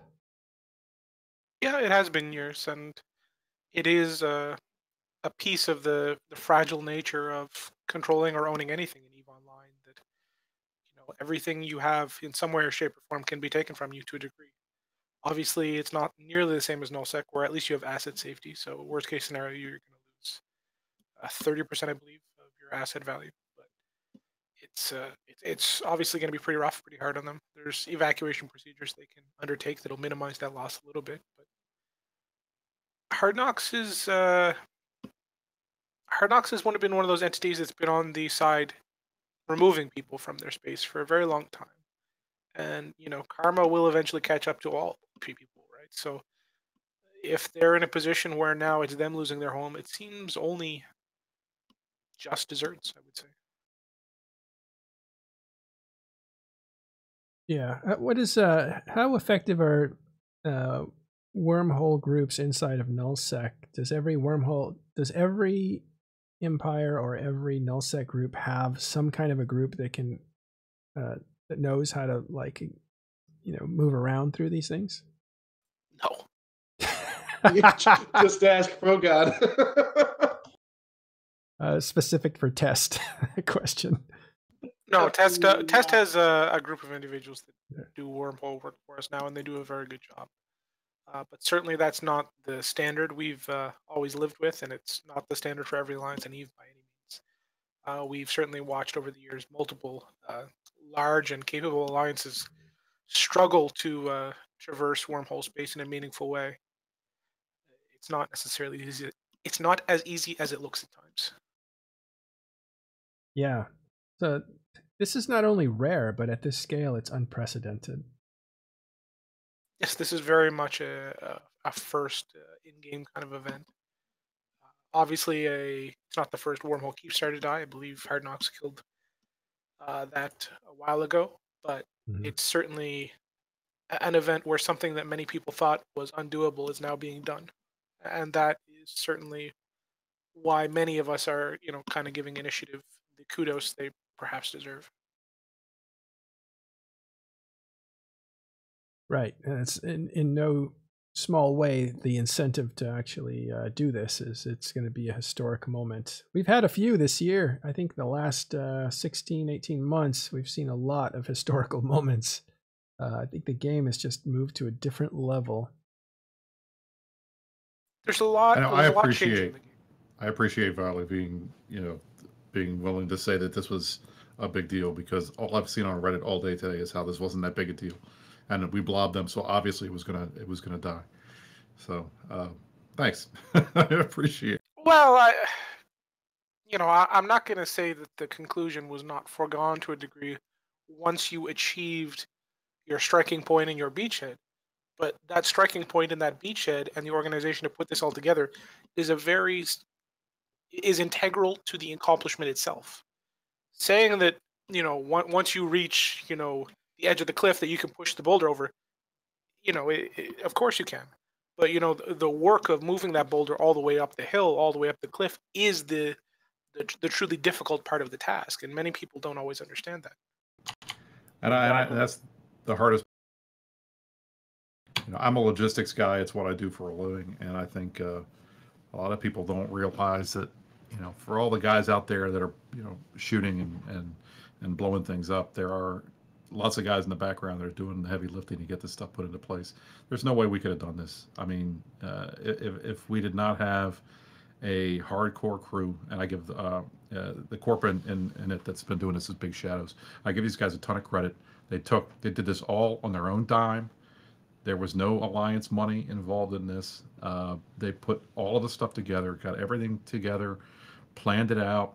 It was basically Riven and Pando who put kind of this thing in motion, and it was an epic amount of work that had to get done, and it all had to be done in secret, and it all had to be done in the middle of the night or when they're not paying attention in their home system. So this is not, it's not like a null-sec fight. It's not like a low-sec or a high-sec war. This is not something that you can just decide, all right, guys, next week we're going to war, get your shit together, start sorting your stuff, and get ready to move on Saturday. This took a lot longer to put together. And I think that's kind of why, even without getting a fight today, it looks like we're not going to get one. It's still a pretty big deal that this was done. I think the other thing that I think is important is that there has been I guess you could call it a reputation, or at least a belief that has become accepted as fact within the EVE community, that these wormholes were unassailable and they were never going to be able to evict them, especially not an outside group coming in. And I would have said the same thing, because every time we had done this, try to do anything remotely similar to this, bring a fleet in to fight. Remember a couple months back, we brought a fleet of ships in to fight Laserhawks in their staging, and we got dumpstered. And it just that's kind of the philosophy is that these guys are hardcore. They know what they're doing. They'll fight like hell in their systems, and there's no way you can do this without planning. And I think that's kind of the reason why we put the planning that we did into this, and didn't underestimate HK or try to give them a hard time. And I know a lot of folks are pissed that we're blobbing them, or we've got 1,000 people or something like that. I mean, honestly, that's a sign of respect. We would not have brought this number if we didn't think we needed it.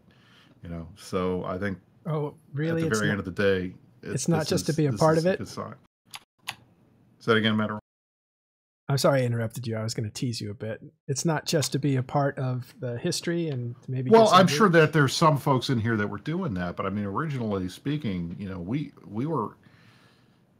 This was touch and go for us. We were really concerned in the beginning and making sure we got control. Like Violet said, you get the beachhead in there, and once that's there, then all right, okay, you did it. You managed to get your guys in there. But I mean, this could have been Normandy, but the Nazis pushed the Americans off the off the beachhead. If one thing or two things or three things go wrong, or a fleet gets blown up, or something this happens, or Horde and the rest of the guys manage to get a connection in, and they get reinforcements in, then the tide could have turned a completely different way. So the fact that we were willing to commit so much and make such a big deal about this, I think that's a sign of respect to HK, that we didn't take them. We took them seriously and treated them like they were a worthy opponent, and they have been. I think they are. I Out wish we of could have got more fights out of it, but out of it is what it curiosity, is. has Horde and PL and NC etc. been attempting to roll in and assist, or is that just speculation? We know was a, that there was a Horde fleet. Or go ahead, L2. there was a very large engagement yesterday, just before the armor timer, or day before yesterday, excuse me, where we happened to land a perfect bombing run when they warped to 0 on bubbles on the Stuka fleet. They were trying to get to our Raven fleet that was on the hull, and once they did that, they were ignoring the Stuka fleet while they landed right at perfect bombing range. That was their attempt to gain hull control, and they actually had the connection ready. They had the connection lined up for all of their friends to come in, and they were already moving through that connection. That was their attempt to try and gain the upper hand. And if they had maybe landed at 0 on the bomber fleet and we hadn't gotten bombs off, they would have absolutely shredded the bomb fleet. And that would have been a complete turning point for the battle. And would have gotten their fleet in, and they would have had an extra 200 or 300 bodies potentially. Well, I was familiar with that fleet. I think it had over 100, but not many over 100. There was more than just one not fleet just of people Horde. coming to that. Yeah, Okay. there was other people that had rolled that hull as well, or that had rolled that connection. So it was not just Horde. There were other wormhole groups as well trying to make that. And that's a point I'd like to make as well. This isn't over. Like, there's still groups that are going to be trying to rage roll in. There's still plenty of people. Like, this battle isn't done. The main reason we've done as good as we've done is because we've maintained hull control. The logistics and everything like that are fantastic, but the biggest thing in the whole situation is our scanning guys and keeping hull control. If we didn't keep hull control, we would lose. Numbers don't matter. I fully agree with that sentiment up to this point, but I think after this point, you're very much in a position where it should be a lot closer to a free ride than not, I would think. Do you think that what allies Hard Knocks can gather are going to be interested in risking it all, I guess you could say, to come and help them when the primary objective has already been lost? I mean, so I've talked to quite a few wormholers, especially recently. And like somebody said earlier, like when you get the British guy and the Scottish guy, like they have their differences, but when a foreign invader comes to their lands, they band together, no matter the differences they have. And most wormholers that I've talked to recently or came in contact with one way or another have all came to consensus on that same thing. So, like, yeah, we're doing good. We're definitely in a very strong position, but I wouldn't claim victory yet. We still have a long way to go. We still have a whole nother keep star to go through, and that's more time for them to rage roll and what have you. The big thing is that there's still another Keepstar in here that hasn't been reinforced yet. There's still plenty of time for them to be able to come in and have another chance at getting a lot of their stuff out. They've been seen moving stuff. We've watched them move AT ships around. We've watched them move freighters around. We've tried to catch a few of them, and we've been successful in some cases, but in others we haven't. So there's still plenty of stuff in that other Keepstar in here, and they still have plenty of time to be able to combat this. Did you do you guys have any examples of juicy lost mails? I haven't been paying a ton of attention to the situation. There's been a few. Usually it's pretty hard to catch people when they're AVI. There's been a few empty dreadnoughts, and there was a 6 billion-esque cargo dreadnought the other day too. Okay, so you got something. It's just, yeah, no, I mean the whole situation is to me, I kind of view it as like it's one of those situations where once you achieve the primary objective, I would think it's going to be extremely difficult for them to, rally any more people to their cause when the castle's already fallen. If you understand my kind of meaning, there's just not a ton of incentive to do more or even more extreme work to, defend a lesser objective. And I think at this point, from just the people that are I'm seeing chatting now, especially from wormhole groups, is that they basically are done. They're kind of conceding the battle, I guess you could say. Which is not to say that you're not going to need to be vigilant in the next coming week or so, but to me it seems like this is the kind of the breaking moment. I agree. We're in a very strong position. It's just I think we have enough respect for them or for our enemies and I guess the wormhole culture to understand that this isn't over. Like if they come in and they get a couple of good wins and they stream more people in and stream more people in and they get whole control, it's a whole different ball game. Yes, absolutely. But then the question becomes, would you not be interested in a little bit of content on your on your week-long wait as you sit here waiting for the next keep start? Oh man, I mean, I'm honestly myself, not as what I am in initiative, but myself, yeah, I would love the content. But in a strategic sense, like the best thing we can do tactically is to keep the hole shut. Yes, and actually, so there won't. strategically, yeah. Obviously, the best case scenario is to continue to prevent them any access. The other thing is that it won't take really over another week to do this. We already know the future timers for the other Keepstar as well, and it's not going to be a week. With the reduced timers that you have for Citadels and Wormholes, it's I not thought you going said to it be. was Friday night. Yeah, it's Friday night. I mean, So if you reinforce it to tonight, which is Tuesday night, the secondary timer would be, in theory, possibly Wednesday night or Thursday, which means with a 3-day minimum, it's going to be a 9-day timer. There's not a 3-day minimum. The first Keepstar only had a day or 2 days and change on it. There wasn't a 3-day minimum. It's cut in half. Yeah, but well, no, the 3-day minimum can be like 2 days, 20 hours, or something like that. But is that not correct? I believe the Keepstar is timed for Friday or Saturday, but I'm pretty sure that we might be able to still get it in this week. I think that's thought the plan. my understanding was that they shortened all the timers for Wormhole space. They did. There they are. Oh, hi, Creature Verpio. How you doing? Doing pretty good. Once again, we have a lot of nullsec voices in here talking about wormholes, and we would invite anybody who knows a lot about wormholes to come in and talk. Yeah, to I us as well. apologize, Toda. I have not dealt with Citadels and Wormholes ever. So I'm only talking from my own experience. Yeah, I lived in a wormhole for a little bit, but I mean, it hasn't been since it was before Citadels. So as well, Tess lived in Wicked Creek. I was part of our wormhole corp, but we don't really talk about that time. All right, we got to get Cascora in here. Yeah, we'll take care of that. Tomorrow we have midweek update, Talking in Stations with Artemis, and he's going to have wormholers on the show, Cascora and Ixuki, and both of them, and more.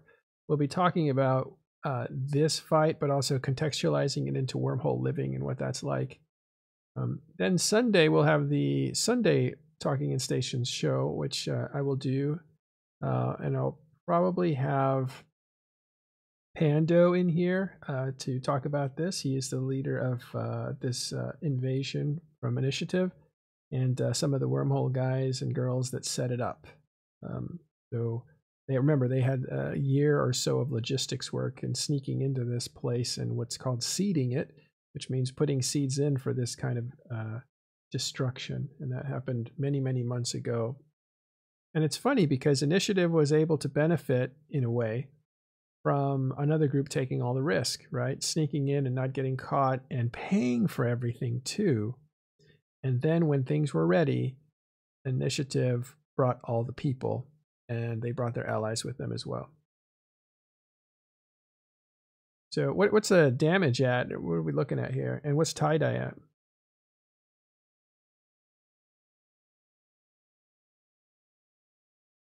Tie-dye's 87. Tie-dye's been almost inexistent for the whole fight, though. It's popping up now because I think we're seeing a little bit of fighting. 68% right. Does do rockets and explosions or missiles and explosions affect tie-dye worse than anything else? Anything that puts load on the server will impact it, but I think the stuff that requires a lot of calculations, like bomb damage, AoE damage, those types of things, that's what really. Yeah, that's what I was thinking. Like the AoE damage from each missile or bomb or torpedo. It looks like less than 25% on that armor, or 38% is what I'm being told. 38%. Okay. I can put up some kind of a score. Speaking of server load, can I ask a question, Brisk? Go right ahead. I understand that there's a long-term plan to move drones to the same server-side mechanic as fighters to reduce the load from having to load each of them on grid as individual objects. You know anything about that? I am not aware of that. That's not to say it's not happening. I just don't know. Figured it didn't hurt to ask while we had you here. Oh, I see. I just looked up the mechanics log, by the way. It's 0.5 days for wormhole space. So, yeah, you're going to be quite able to get it on its final Friday timer. Yeah, Billy, you were thorough. You went and looked it up. Yes. Yeah, you won't have any issues. It's 0.5 for wormholes, 2.5 for nullsec, highsec, or nullsec, lowsec, and 5.5. I think I don't know. I just closed the box. It was 5 for high, something for highsec. We see some. We just killed a Cerberus. That was exciting. We just see some bombs flying in on the left of your screen. Those little look like invisible. I'm pretty sure those are structure guided bombs off the Keepstar bomb launcher that just chase the Ravens that it can never. Yeah, that's one of the funny things with the guided bombs will just keep going until you warp off. So when these guys are booshing, they just start. You get this trail of bombs that fly around behind them. And you got to pray that they warp off fast enough before the bombs hit.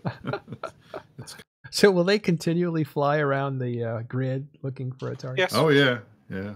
That's hilarious. So you might see a whole bunch of them running around like school children after a bus. Oh yeah, it's not uncommon. Like one thing we used to do, we did this summer, I guess, is you would put bombs on like a ship that the bombs couldn't catch the ship, so it'd be like a scepter or something. And you would just have that ship orbit the fleet or whatever, and you get like 10 or 15 bombs built up on them. That is hilarious.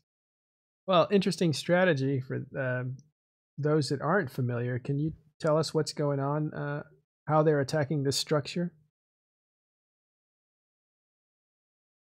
Either Brisk or Billy. Give me 1 second because we're in the middle of some maneuvers and transitioning. So basically, right now they've got a big fleet of jackdaws, big fleet of bombers, big fleet of ravens. The ravens are shooting from range, booshing around. The jackdaws are darting in and out and just shooting the thing when they can and warping out when they feel danger. Looks like there's a squad or two of hostile stealth bombers that are trying to get off some bomb runs, but it's pretty hard when you're dealing with jackdaw fleets and Stuka fleets, etc. Any kind of fleet comp that has command destroyers that can activate micro jump drives. Now, jackdaws are used a lot in these Keepstar fights. Is that because together, if you get enough of them, they can hold the timer? It's a combination of things. Generally, jackdaws have a combination of range, sig tank, natural tankiness, damage, cost efficiency. They're small enough that they're hard to hit by a lot of things. They can defend themselves against bombs. They do enough damage to be meaningful, and at the same time, they're just in this kind of situation, they're low mass. So jackdaws aren't generally superior to anything, but they're just kind of a very efficient fleet, I guess you could say. So essentially, the way that the Raven fleet that we have works, it's designed to be able to stay on grid on a Keepstar that is actively being manned.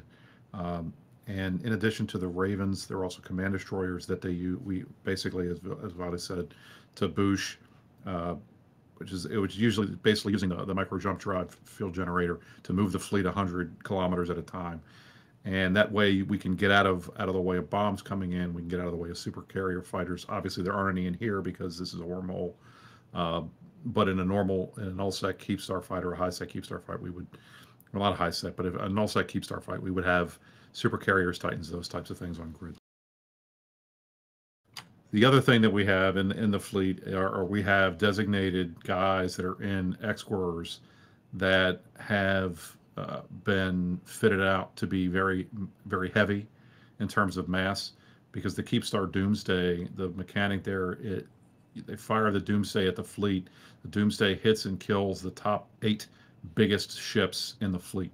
So we have basically sponges that are designed to absorb the damage from the Keepstar when they throw the Doomsday at us, so it doesn't hit any ships that are actually doing DPS. None of the Ravens, and that's something that we put together to just deal specifically with Keepstar Doomsdays. But basically, what will happen is that the Raven fleet will just circle the Keepstar and put damage on it and try to hit the damage cap as much as possible to try to burn this thing down as quickly as it can while avoiding all of the damage incoming from the Keepstar. So far, that's what they've managed to do. It's down to 20%. We're getting close. It's probably another 10 minutes at the most. Well, what's tie-dye at in there, Brisk? It is 68% right now. So maybe 15 1/3. minutes. So 25%. That would normally be what 30 minutes, 20, so 8 doubled. So you're talking about 25 minutes to go. So, if you're at 20%, then 20 minutes. Right. As far as I can tell, we are not hitting the damage cap right now because I'm getting my hits in. I'm not getting deflected stuff. So, well, I mean, with the fleets you have on grid, I have no doubt you guys are. Yeah. Yeah, it still says paused. Now I'm getting deflected. Paused is just what 15, 20% to get paused. I think so, yeah. But yeah, there's at least 500 or 600 people in grid. I would find it almost impossible for them to not be a damage cap. We have one full fleet of Ravens, one full fleet of Stukas, and a secondary Stuka fleet. So we have at least 500 plus characters in here. Just in it. I don't know how many goons we have. And tissue and snuffed. Well, one of those Raven fleets, probably 300-400, probably about 180 Ravens in a 250-man fleet. So, you know, by default, you're talking well over damage cap just on the Raven.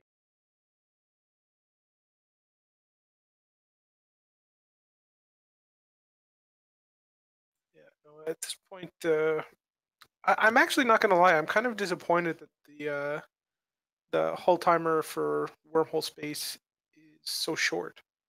When I read that 0.5 day timer thing, I was kind of surprised because it seems like in Wormhole Space you would want to have at least the same as nullsec in terms of a 2.5 day chance to organize yourself for a final timer. But it seems that's not the way the mechanics work. Sorry, I keep having to go in and out. I'm actually FC-ing on grid right now, so. That's all right. Thanks for being here and talking to us and telling us what's going on in there. So tell me, Brisk, do you guys have a plan for asset recovery and how you guys are going to do it in here? What we have asked all the guys to do is allow the Big Shadows guys who were the ones who were responsible for doing all of the logistics. They get the first half hour of looting. We're going to let them go out and try to recover some of the money that they put in, and then after that, it's a free for all. But I don't know whether the goons or any of the other groups are going to honor that or not. So I think, frankly, when it comes down to it, this is going to be a cluster, and it's going to be kind of crazy. So we'll see what happens. Yeah, I assume that's half an hour unaffected by tie-dye, or half an hour in time? I think it's half an hour real time. So we'll see what happens. Oh, so I mean, honestly, I'm expecting. It's entirely possible that the server could go kablooey when this thing blows up. We have no idea. We're down pretty quickly to 10%. Can someone confirm that number? I went ahead and put it up.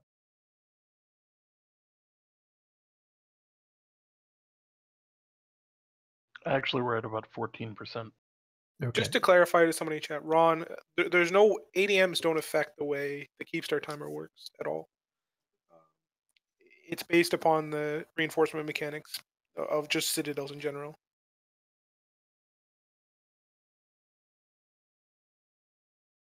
I think it was Billy that was asking about the half day or the 0.5. Yeah, I went and looked it up, yeah. I think to a certain extent that kind of echoes what a lot of devs have said, which is that they never expected us to actually live in Wormholes. Yes, but when they set up this, the recent round of changes, people have been living in Wormhole Space for years now, so it seems a little short-sighted to think that nobody's going to live in wormhole space when people are already living in wormhole. Yeah, Right, they fully intend on people living out of these. Like, I mean, didn't they ask for a while if there should like actually be keep stars or whatever in wormhole space? Well, part of the thing was there's really no reason for them other than, you know, as a kind of a morale kind of thing, because you can't have Titans and Supers in wormhole space because you can't build them here. Well, and to you be can't bring them fair, in because they're too big. people said that about HiSec, where you don't even That's get the true. Doomsday. And I can assure you there is some pretty significant advantages to a Keepstar versus a regular Fortizar in more than just null-sec situations. Just I mean, just that's even that true. You're right. massive You're right. hit point bonus is hyper relevant when you're trying to defend your space, especially in a situation like in wormhole space where you're dealing with often very lower number engagement. No, yeah, I don't think anybody's arguing that they're not like advantageous, but just is it really necessary to have keep stars in wormhole space? Like, should they even be like allowed coding wise? But obviously that's gone and past. It's not that huge of a deal. Obviously, I mean, obviously they're killable, so it can be done. This wasn't the first one killed in wormhole space, even, right? So No, Laserhawks had the first one killed, I believe. Yeah. Well, I mean, it and HK killed it, by the way. Yeah. Well, no, they killed the oh God, who was it? I don't remember the name. It wasn't Laserhawks. It was some Russian group. Burning, not I don't want to say Inner Hell. Yeah. Oh, Inner Hells. That's right. Now I'm getting them confused. They both killed capitals of mine, so I got them confused. Yeah, same. I got tackled by them a couple times. And then I think like a couple of their leaders went AFK or whatever, and so they sprung the trap. I don't want to say trap. Sprung their plan into action and killed it with some carriers. It was very well done. What I think that makes this such a big deal is not so much that we're killing the first Keepstar in the game, yeah, and being able to kill the Keepstar, but it's more the fact that a nullsec entity came in and used wormhole tactics to take over the wormhole, and the fact that we spent a year preparing for this, which says a lot actually to the wormhole community, that it took us a year to prepare for this fight. I think the big event component to this is not that you guys, like, obviously the preparation was exceptional, but I think the component that really adds flavor to this event is that it's Hard Knocks. You are effectively dethroning the kings of wormhole space. Like, that is what is really drawing the interest in the situation. Everyone knows that Hard Knocks has been the most relevant wormhole groups for at least the last 2 to 3 years, if not significantly longer, right? So that's what really adds the flavor to this event. The preparation, well done. But once you had that beachhead, I don't feel that the outcome was a coin flip, as I think you guys have suggested at a point. Once you did the work, I apologize for my microphone. It drops in and out as I try to put my words together. But it's a situation where you have I'm trying to figure out how to do it. Actually, you sounded pretty good there. So basically, the key component is that this is Hard Knocks, not that 1,000 guys have defeated 100. So that's really where I think you draw your strength and you say we did something nobody could have predicted us doing. Yeah, I definitely the hype was definitely there because of who it was. I agree with that.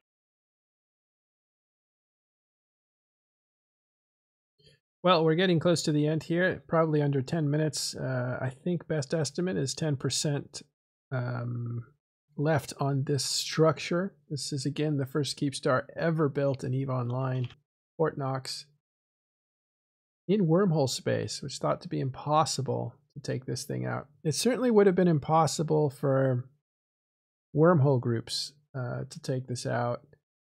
They would have all had to join together to do it. But since the initiative with the Imperium decided to make this a target, they were able to put 1,000 or more guys into this system, which an enormous amount for wormhole space, which usually only sees a few hundred at a time, at the most. Well, it's definitely kind of interesting. I wonder how this would have all went with how, like, because people have been mentioning that they didn't need all the planning. Obviously, they didn't need all the planning in hindsight.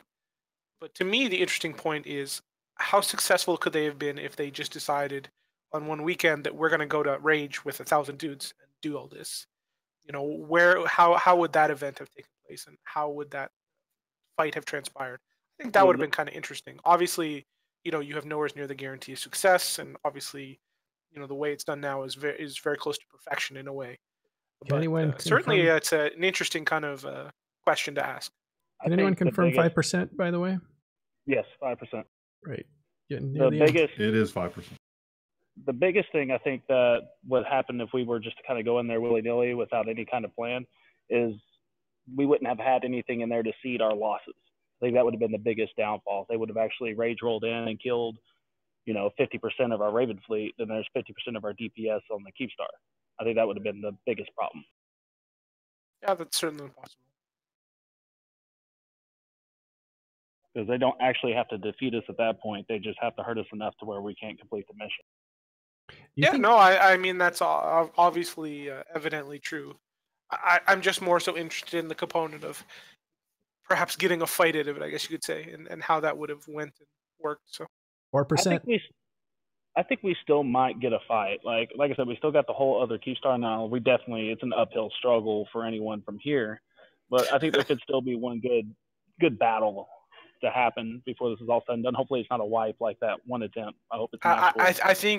I think you guys have been far too efficient in your control of the holes to have that happen. I think at this point you've seen multiple times that they've self-destructed both capitals and pods, and if they plan to make a final stand, this should have been the time to do it. I don't think there's another case. I mean, the reality is there just aren't enough people in wormhole space altogether to do this. Who knows? Maybe Pando, after everything's all said and done, will agree with them to have like an honor battle. 3%. Just for honor battles are pretty uncommon. I know. So, Billy, you asked the question, how hard is the threshold going to be defined now that you've done it this way? And I mean, like Tom Clancy is very famous for having said the tactics are something that amateurs discuss and that only professional soldiers study logistics. And I think that the logistics are where the winning factor here. And without that, it's kind of hard to say, how many dudes can you throw at a problem and make it happen? Destruction is imminent. 1%. Can you zoom out a little bit? The comment I've made is that the logistics of this obviously ensured your success. But my interest was more so in the factor of how over much you did it, perhaps, let's say. I'm not saying your logistics guys didn't do well. They did incredibly well. What I was saying is that I think you can figure out what I'm trying to say. I'm not saying I got you. It's just you're right. Logistics did guarantee it, and without logistics, I don't think you can make it a guarantee. We're about to see the destruction of the first Keepstar ever built in Eve. We're at 1% or less, and we are hearing that it is going. We don't see it yet. It's like Hard Knocks is getting ferreted out there. Start to see what happens with these cans. No explosion, unfortunately, just wreckage. No explosion in potato mode. Yeah. Oh, I see. Okay.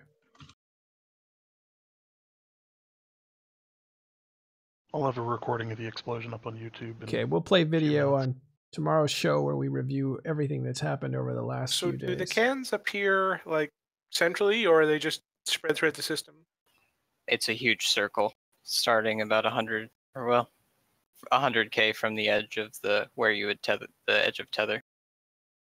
Can you zoom out a little, Matterall? Can we see these? Wait, so it puts the wrecks Yeah, the wreck is in the middle of an enormous ball. And like a ball of cans that drop? Yes. We're about to zoom in. Zoom out, not in. No, zoom out or in? Out. Oh. I know I speak Canadian and it's hard, but out. It takes a couple minutes. Oh, this is awesome. We have a Korean guy in our corporation that alarm clock for this, and dude's so excited. There's all the yellow cans spawning. The yellow cans, those are the all the loot dropping from that giant keep star. They're starting to spawn now.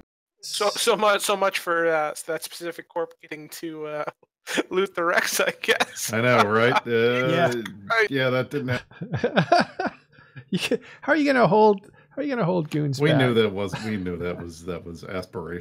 This is nullsec discipline right here. You're watching it. I told you, it's a bunch of kids around candy after a pinata exploded. Nobody's stopping that. No parents. Exactly. Yeah, hopefully the kill is posted, creature. Yeah, I'm gonna post it in the sidebar of put it in Twitch. The stream. Yeah, I did. Yeah, no, I think it's safe to say that there will be lots of juicy loot for everybody to pick up, but most of those ships are not going to have large cargo holds. So in theory, if your singular corp is well prepared with a large amount of haulers, they should be able to get a much larger component of it than the regular. I don't want to say the kill mail's unimpressive because that's not what I mean, but like, does none of the like corporation stuff drop in it? I thought all of that would have been in the actual kill. No, it does not. We've actually asked for that to be added before, but they've not gotten around to it. I've been told Hard Knocks had everything cleared at all their corp hangers. It would surprise me.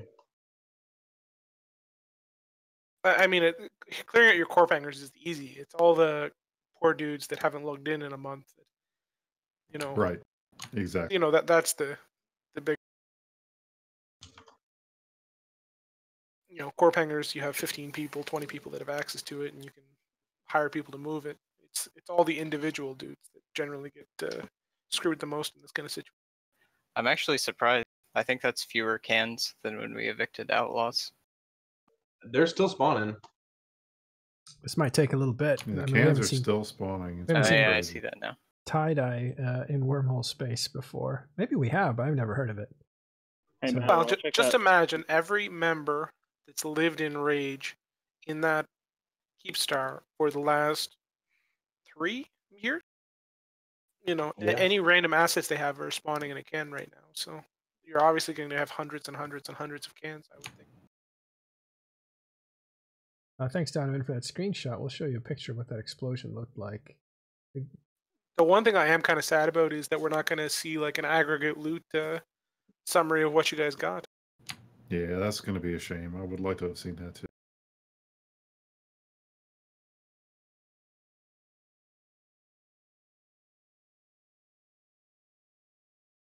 By the way, I guess we need to give props to a Mr. Riven Avaran for top damage. In a raid. Who got top damage? And Mr. Riven Avaran. That's amazing because he's the guy that put all this together. Yeah, he's the guy that set this up. Maybe he stayed a little close on a couple of the warp-ins to ensure he got top damage. Who knows? Yeah, look at that eating frenzy. Are they still spawning? Yes. You pretty much just have to like look at an area and see if any yellow boxes pop up. There's so much changing. Right. Really... I found one that had a 13200 booster in it.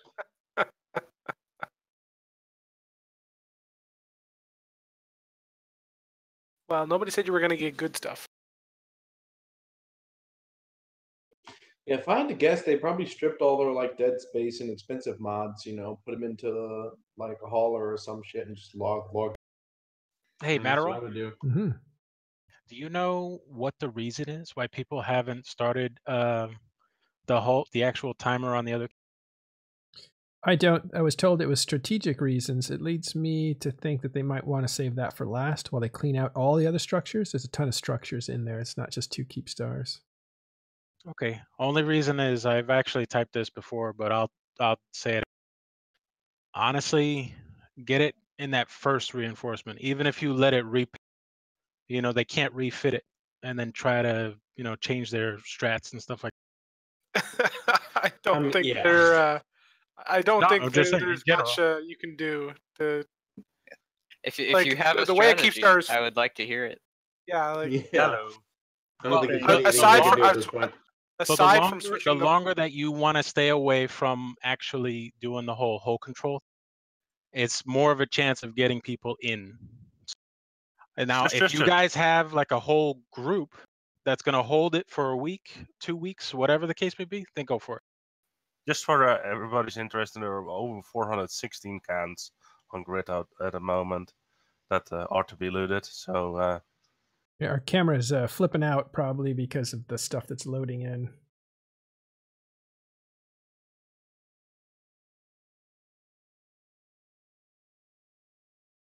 So yeah, it's looking pretty amazing. All those cans getting out there and etc. It's just it's great. Y'all will be there. As far as forever the doing it. refitting the Keepstar strategies things, the only relevant thing they can do to that Keepstar is set it to a 5-plate fit. Nothing else they're going to do is really going to change anything at all. So what I'm told here is that someone apparently delivered a single 3200 to as many people as he possibly could have in order to create as many cans as possible. That's pretty funny. So that explains why Rescue found a 3200 can, and there's probably going to be a shitload. Yeah, somebody did a D-scan at 416 cans. Yeah. Is that the final tally, or is that still growing?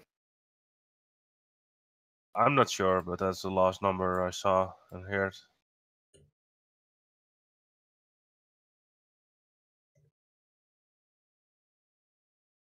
Do we know if Big Shadows has made any progress in recovering ships yet?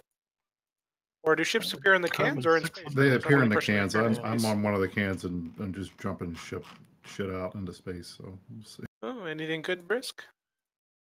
There's a couple Tengus in here and some Legions and some other stuff. So I guess you're not honoring this agreement to give We Big were Shadows all have we all were loot told because either. we were told basically because nobody was honoring it to just go get stuff. So that's what we're... Go and eat. Everybody Sure. else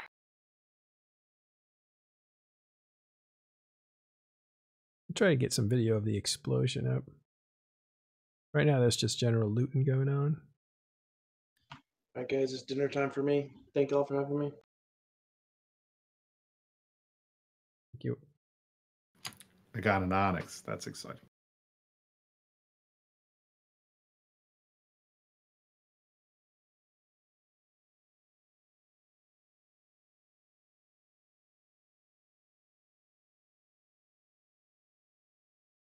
I assume it's a whole rolling Onyx, or?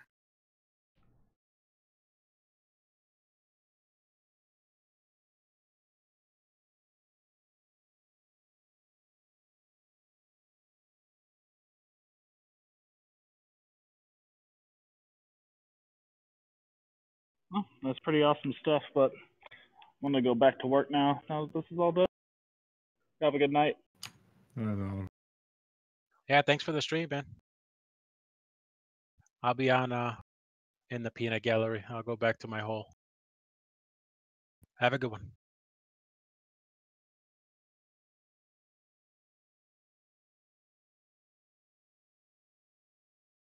We're now up to 912 containers in space.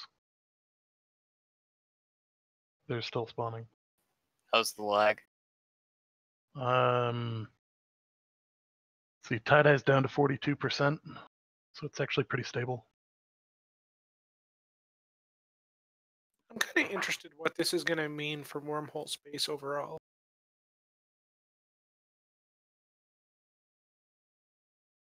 A significant increase in paranoia. Well, before this, at least there was kind of a level of safety that any wormhole organization could at least aspire to. They know that if they got big enough, they got strong enough, they could at least be the next Hard Knocks. And they had a model to kind of set up their empire, their home. And now with this situation, it definitely draws a dangerous picture where, you know, if you piss off the wrong people or you make the wrong enemy, you could lose everything, no matter how safe you envisioned your wormhole to be, in a matter of days. I don't know if that's necessarily a good thing or not. I think it will significantly reduce your take on the next one. I don't know what you mean. I don't know if that's good or bad, I guess, but I mean, now that people are aware that you guys are interested in paying attention, I think it'll definitely change. Oh, the way Test that has things no happen. Test has no interest in this stuff. Yeah, I'm saying I say you, meaning nullsec, not. Well, my point stands. But I know what you're trying to say, I guess. Yeah. So I think you're just going to see Wormhole Corps get basically leaner and meaner, so to speak. Trim that. Yeah, yes and no. There's a lot of things in Eve that are lucrative, but they're not necessarily doable even if they are lucrative. It, the amount of effort, initiative expended to achieve the success is well above the norm, let's say.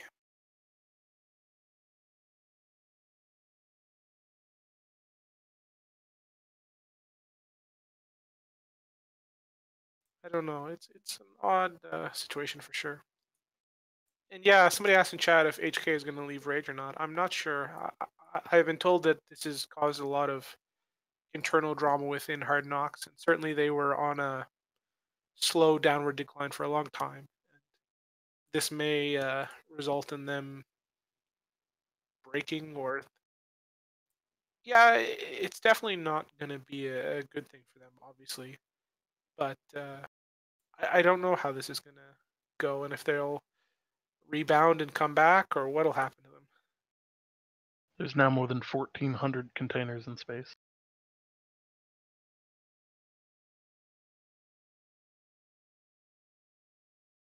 Also, Imperium is currently killing some of their own ships who are breaking the looting policy.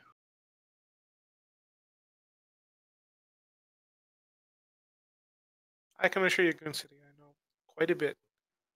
With that being said, I didn't say that any particular thing would happen. I speculated on what could happen. And I think it's not something necessarily I would want even to see. I think Hard Knocks has been, well, in their current form, I think they're better for the game than a game without them. Back when they were much more PL affiliated, I certainly was not a fan of them, to say the least. But over the last year or two, they've certainly become much more of an independent entity, and that's definitely given me a little bit of a different view on them, I guess you could say.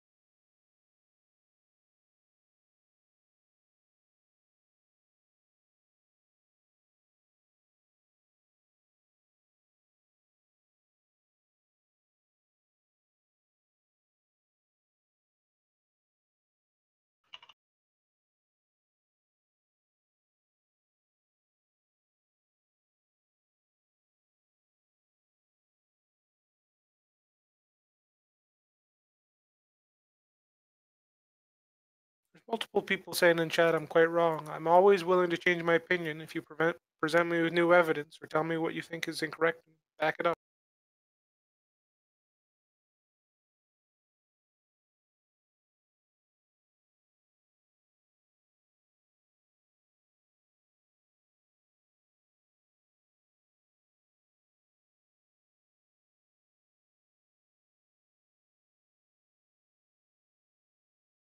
No, Sovietsky's nobody anymore is. I'm in agreement with you on that.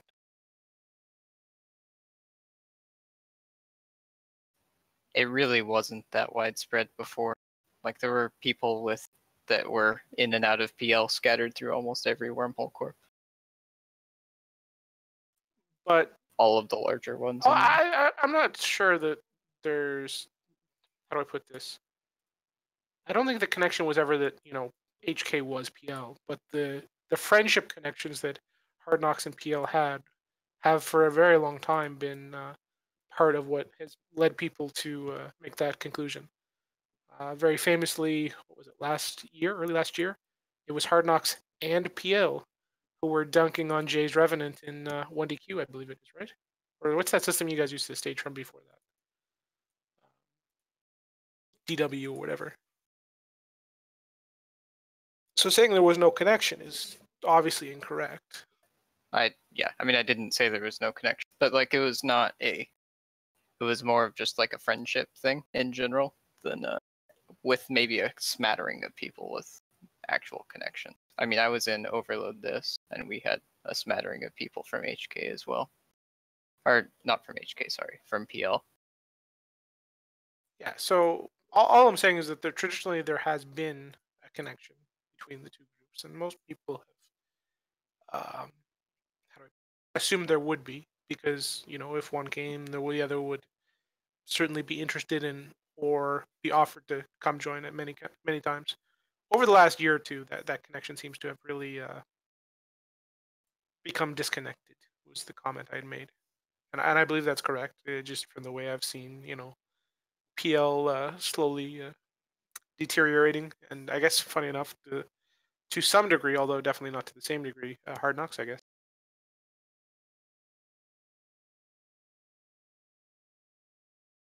I think it's interesting. We're starting to see a little bit more of PL, like new people actually moving from PL to Wormhole space as well.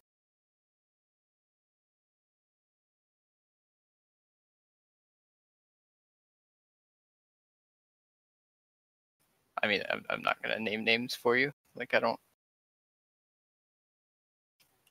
want to draw any more attention than I have to.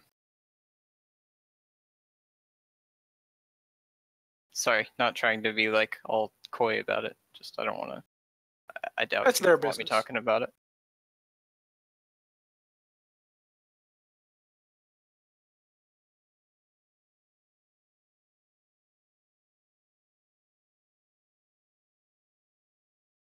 Oh, apparently the audience cannot hear you. Okay. Well, at the moment we're looking at a big ball of yellow cans. It looks like Imperium forces are having a field day trying to loot them all. Unfortunately, He's got a broadsword. Oh, and looks like Brisk is picking up multiple hicks. He's having a good time. I mean, I'm not gonna lie, I'd probably be having a good time too if I was sitting there and my whole job was just to loot a whole bunch of free shit. Doesn't sound like it'd be unpleasant. Yeah, I mean, the reason it typically doesn't happen very often in Wormhole space is that if you have to commit, your 180 guys at max to doing around the clock for 3 days or a week, it's a lot more strain to do that kind of hold control. Yeah. And to be honest, I was actually kind of surprised that Hard Knocks couldn't entice any allies to go like hard on initiative iHubs or something in Fountain, like to kind of draw off some pressure. But it is what it is, I guess. I think they did do that a little bit. We had a couple of systems that got Entosis early on, but then we were lucky. We talked to our buddies in Luck, and some other folks were able to do some protecting of our Saab for us, so we didn't have a lot of problems. But yeah, I would have thought they would have went after that more.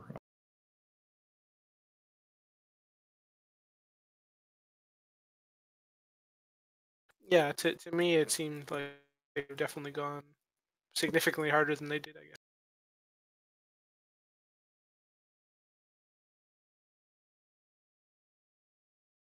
We're now over 2,000 hangar containers. Jesus Christ. Still climbing. And about 50% tie-dye.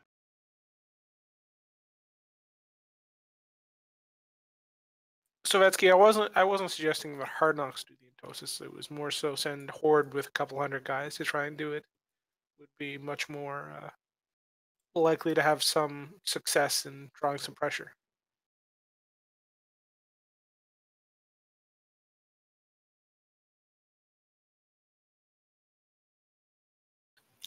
Brisk, would you guys have actually left, even if there was 500 horde in Tosasing your stuff?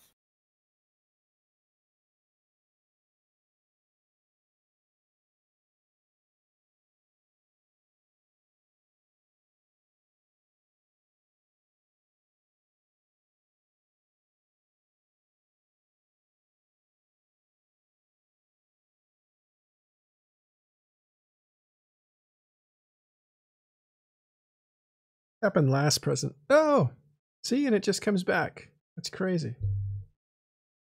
This happened last time too. Whenever I play a video, my sound gets taken over, and then something weird happens and mutes me for a while until I click the right thing. So I'll try to figure that out for future broadcasts. But I can see my signal is back, so I must be broadcasting. Let me know if I'm still silent. Oh yeah, there, good. Yeah, sorry about that. It's a technical problem, but luckily we have some great Eve players here, like Billy, to talk us through what's going on.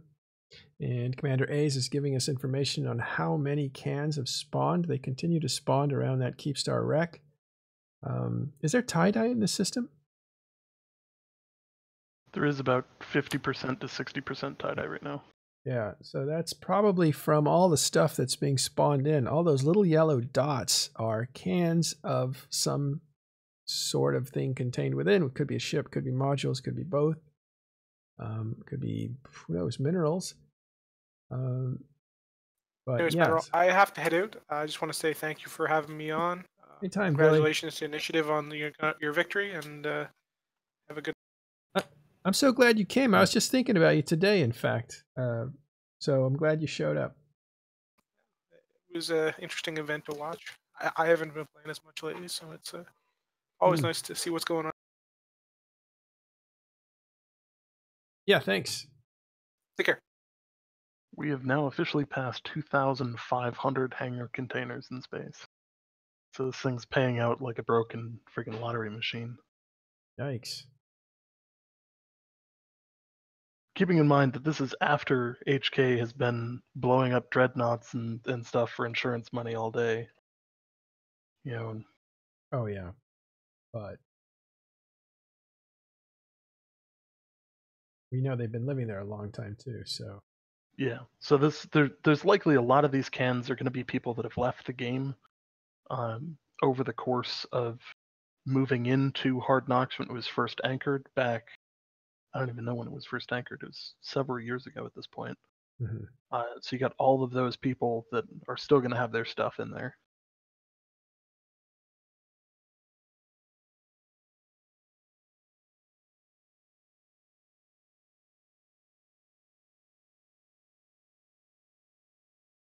Okay, disadvantage of having my mic back on is you can hear me type.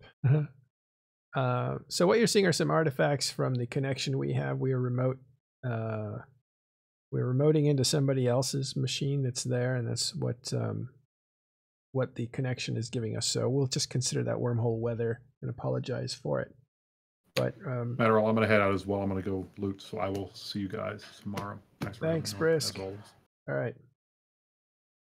We'll stay on for just a few more minutes here. It's past destruction time, and as you can see, the Keepstar, the first Keepstar ever made, is destroyed. That's its wreck, the black area in the middle of that ball of yellow. The yellow specks all around it are station containers that have been launched into space. I believe that's only 50% of them. So there was about twice as many of those in the actual Keepstar. And I think it's a 50% destruction rate. So an amazing payday for the 1,500 pilots that are there today. I will be surprised if it's not trillions. Yeah. Oh, it's 100% drops. Thank you for correcting me. That means those are all the station containers. That is amazing. I'm not sure I knew that actually. That everything in wormhole space drops. That is pretty good for the people who are there today. I'm gonna fix my camera real quick. Hey, Matterall. Hey, guys. Hey. Introduce your name for audio listeners. Yeah, this is Ron USMC from Test. I see Razor and Billy just left, so got to fill in the test The slot test here. present. Yeah. We were kind of talking about this earlier, just amongst ourselves. What do you guys think the over under for is on dropped loot? What do you mean by that? The under and over? Well, so it's like the kind of the middle, right? Like the over under for me would be right around, it could go either way, of like 1.5 trillion. Oh, Just over or just under, like embedded. The total amount you're saying. How much Yeah. dropped here? Oh, I don't know. I think it takes a different type of player to even estimate that. Wormhole players know what they pack away, and they're an incredibly lucrative part of the game. So you make a lot of money, and you really just constantly upgrade your equipment. So they are rich, most of them, and I would assume this is one of the bigger groups. It's probably over $1 trillion, and that might be a small estimate. It could be as many as, well, who knows, 3 trillion, or more, or it could be just barely over 1 trillion. It's probably safe to say it's $1 trillion in assets, though. Mm-hmm. There's just a lot of them. There's a lot of players that aren't even, say, active anymore that have their stuff in there. It's there's just no way to tell. All you can do is estimate by the size of the group and how much money they usually made. And these guys rented out a lot of space too inside of Wormholes, and what that money was actually used for. How many assets were moved to their operating bases in nullsec. There's a lot of factors. There's no way to know. They'll be the only ones that could tell us, if they And can even hopefully tell there'll us. be a lot of bragging afterwards, right? Comparing loot. Yeah, but you still won't get a complete picture, because if somebody took something incredibly expensive and wasn't supposed to have it, they'll probably just never say they took it. It's funny to see, and not unexpected, that the looting took place right away as soon as the explosion happened. They were told, and the instructions went out to the Imperium, do not jump on the loot. Let the people who made this possible have some time to dig around and grab good stuff. And that kind of order completely ignored.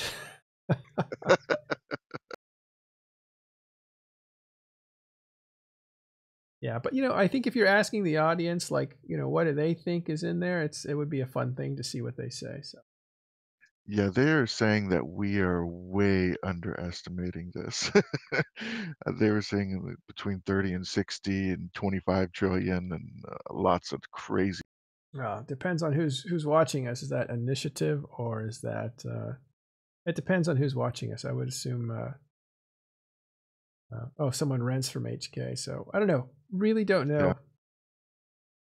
Yeah. It also wouldn't surprise me if it got up into the 10s, 20, 30 trillions either. Like, that wouldn't shock me. It might shock me. Right. If you think about the entire payouts that went for World War B or the Casino War, that was, I think that was about 29, 30 trillion, sorry.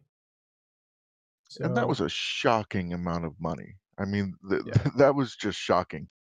Yeah, the money was like just falling into people's pockets at an incredible rate. This situation might be similar. We just have no idea. Like, somebody from HK could tell us. That would be interesting. Do you see any freighters on grid? I see a bunch of scattering ships, but I don't see many cargo. I don't know what they're collecting in, but Yeah. It's a lot easier They're to use dumping to their own DSTs.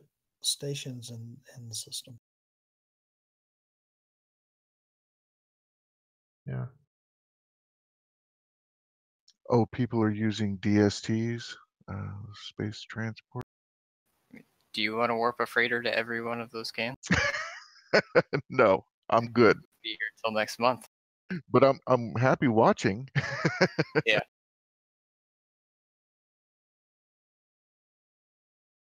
So let's see. Don't you think they're just filling up and then taking it to their own stations in that system and then coming back for more? Don't know what the tactics. Yeah, you can definitely see them. You see them flying off to the left of the screen. That's them going to unload and to come back for more. We're zoomed up pretty good here, so we can look at the cans and the activity. But if you look on the left, they'll be coming and going off the left-hand side.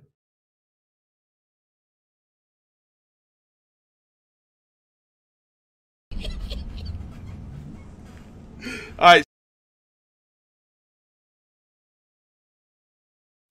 You know, that was really interesting to hear about that kind of miswarp on the side of Hard Knocks, because I didn't realize that it got that close on the hull control.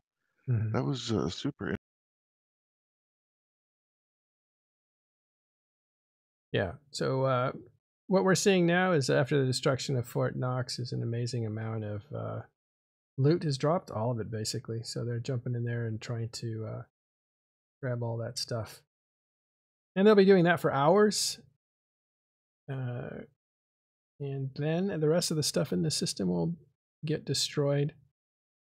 And finally, probably ultimately, the second keep star called Unassailable Wealth will be destroyed. Now for our viewers, I want to thank you guys for showing up and the people who have been in channel here talking with us.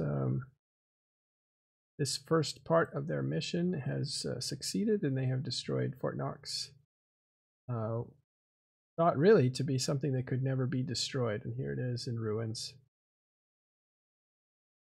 But I want to let you know also, if you want to continue watching this, because we're actually going to go off air, I have to leave. You can watch it on Imperium News. They have some people there, so I encourage you to go watch Boat and the gang as they finish up their coverage. They'll probably be talking about it. It might be a bit gloaty, so if you feel bad about this loss, I wouldn't. Yeah, I could imagine that will be very true. Yeah, not sure I would recommend it, but. No, the big red boat just got potted out. You got potted out? Yeah. There goes their camera. Poor And guy. HK Saber caught him. An HK Saber caught him? Oh, that's hilarious. Oh, It might be a good time to go watch him. Yeah, it might be good. You can see the keep store that he's sitting in. Oh, yeah, he's in. Oh, he's all the way back in Delph.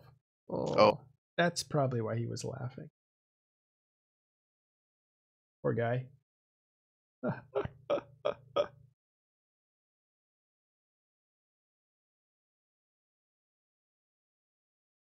Well, anyway, I am not going to stick around though, because we're really going to be looking at this, and I could hold the airwaves open for people to talk, but I couldn't really moderate that, and so I have to shut down the stream. But anyway, so I want to thank you guys for watching. Actually, let's see. I was looking at Boat's channel to see how to throw it to him, and I did that, but I lost track of our channel. There it is.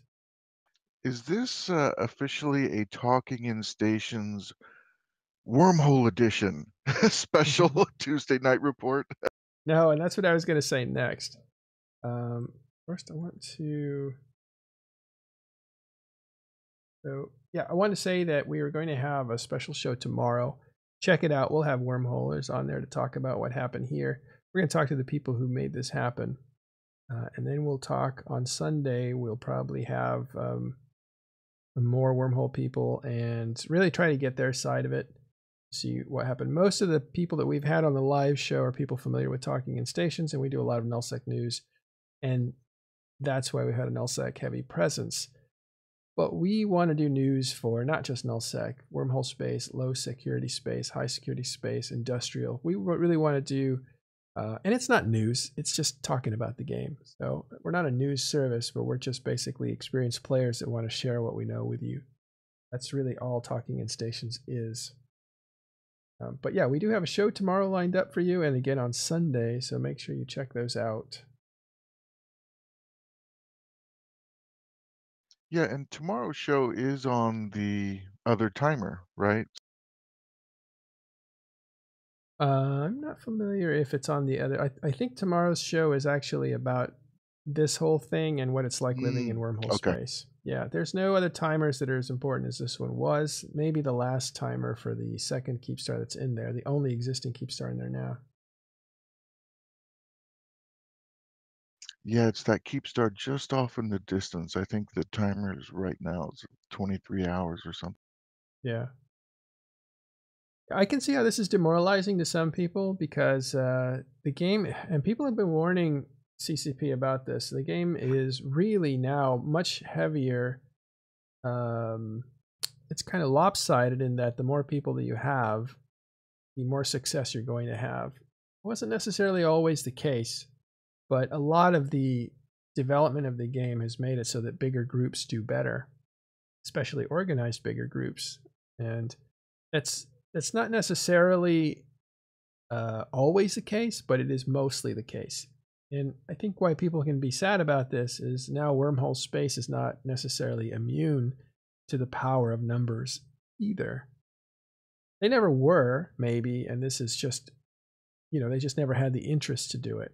And maybe this is the only thing that is interesting enough to do, right? The first Keepstar that was ever built, Fort Knox, it really kind of dared you to go in there and destroy it. And that lure might have been just enough to get nullsec interested in taking it out. Plus, having it set up for you didn't hurt either. So it just depends. If the people who set this up have an agenda to go after Laserhawks, another wormhole group, Shekel Squad, then you may see more of these invasions actually happen. And then it would be kind of sad to see that nullsec can really wreak havoc in wormholes as well. But, like... Shekel Squad has already imploded for you, so that's not happening. Oh, have they? I didn't know that. Yeah, like 6 months ago. Oh, did they? Okay. So good. They're gone. They're wiped out. Okay, so don't have to worry about that. Not a big fan of theirs anyway, but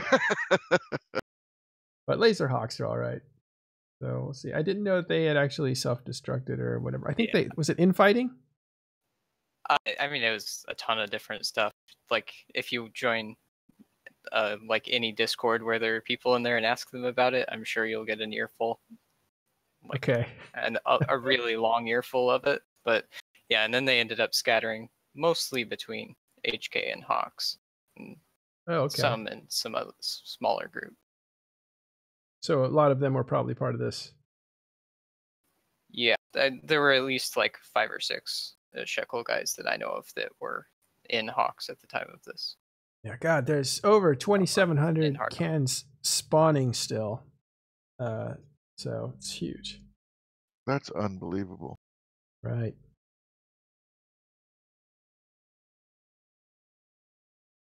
But Matterall, what you said is very true. That wormhole space was just kind of off the radar because the barrier of entry of attacking them is just so high. It's logic intensive that this sort of says, hey, if you have the logistics, if you have that will, you could do. And it's interesting. It changes the game.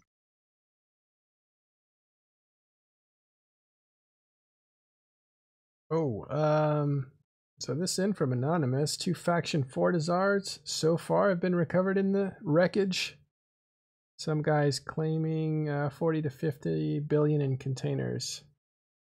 Those are individuals claiming that, yeah. No AT ships claimed yet, so we'll leave it there. Thanks everybody for watching our coverage of the third and final we need to give time for our cameraman to go loot. He's been very patient giving us this Poor cameraman. this view. Yeah. I'd like to thank I think it's okay to say Patrick Millar very much for giving us a bird's eye view of what was going on in there. Really appreciate it. Thanks everybody. Remember to go to talkinginstations.com and join our Discord and hang out with us and talk with us about EVE Online. And make sure you watch our shows tomorrow, Thursday, about 24 hours or 22 hours from now. And again, this Sunday, 1600 UTC. Thank you very much, everyone. We will see you next time on Talking in Stations.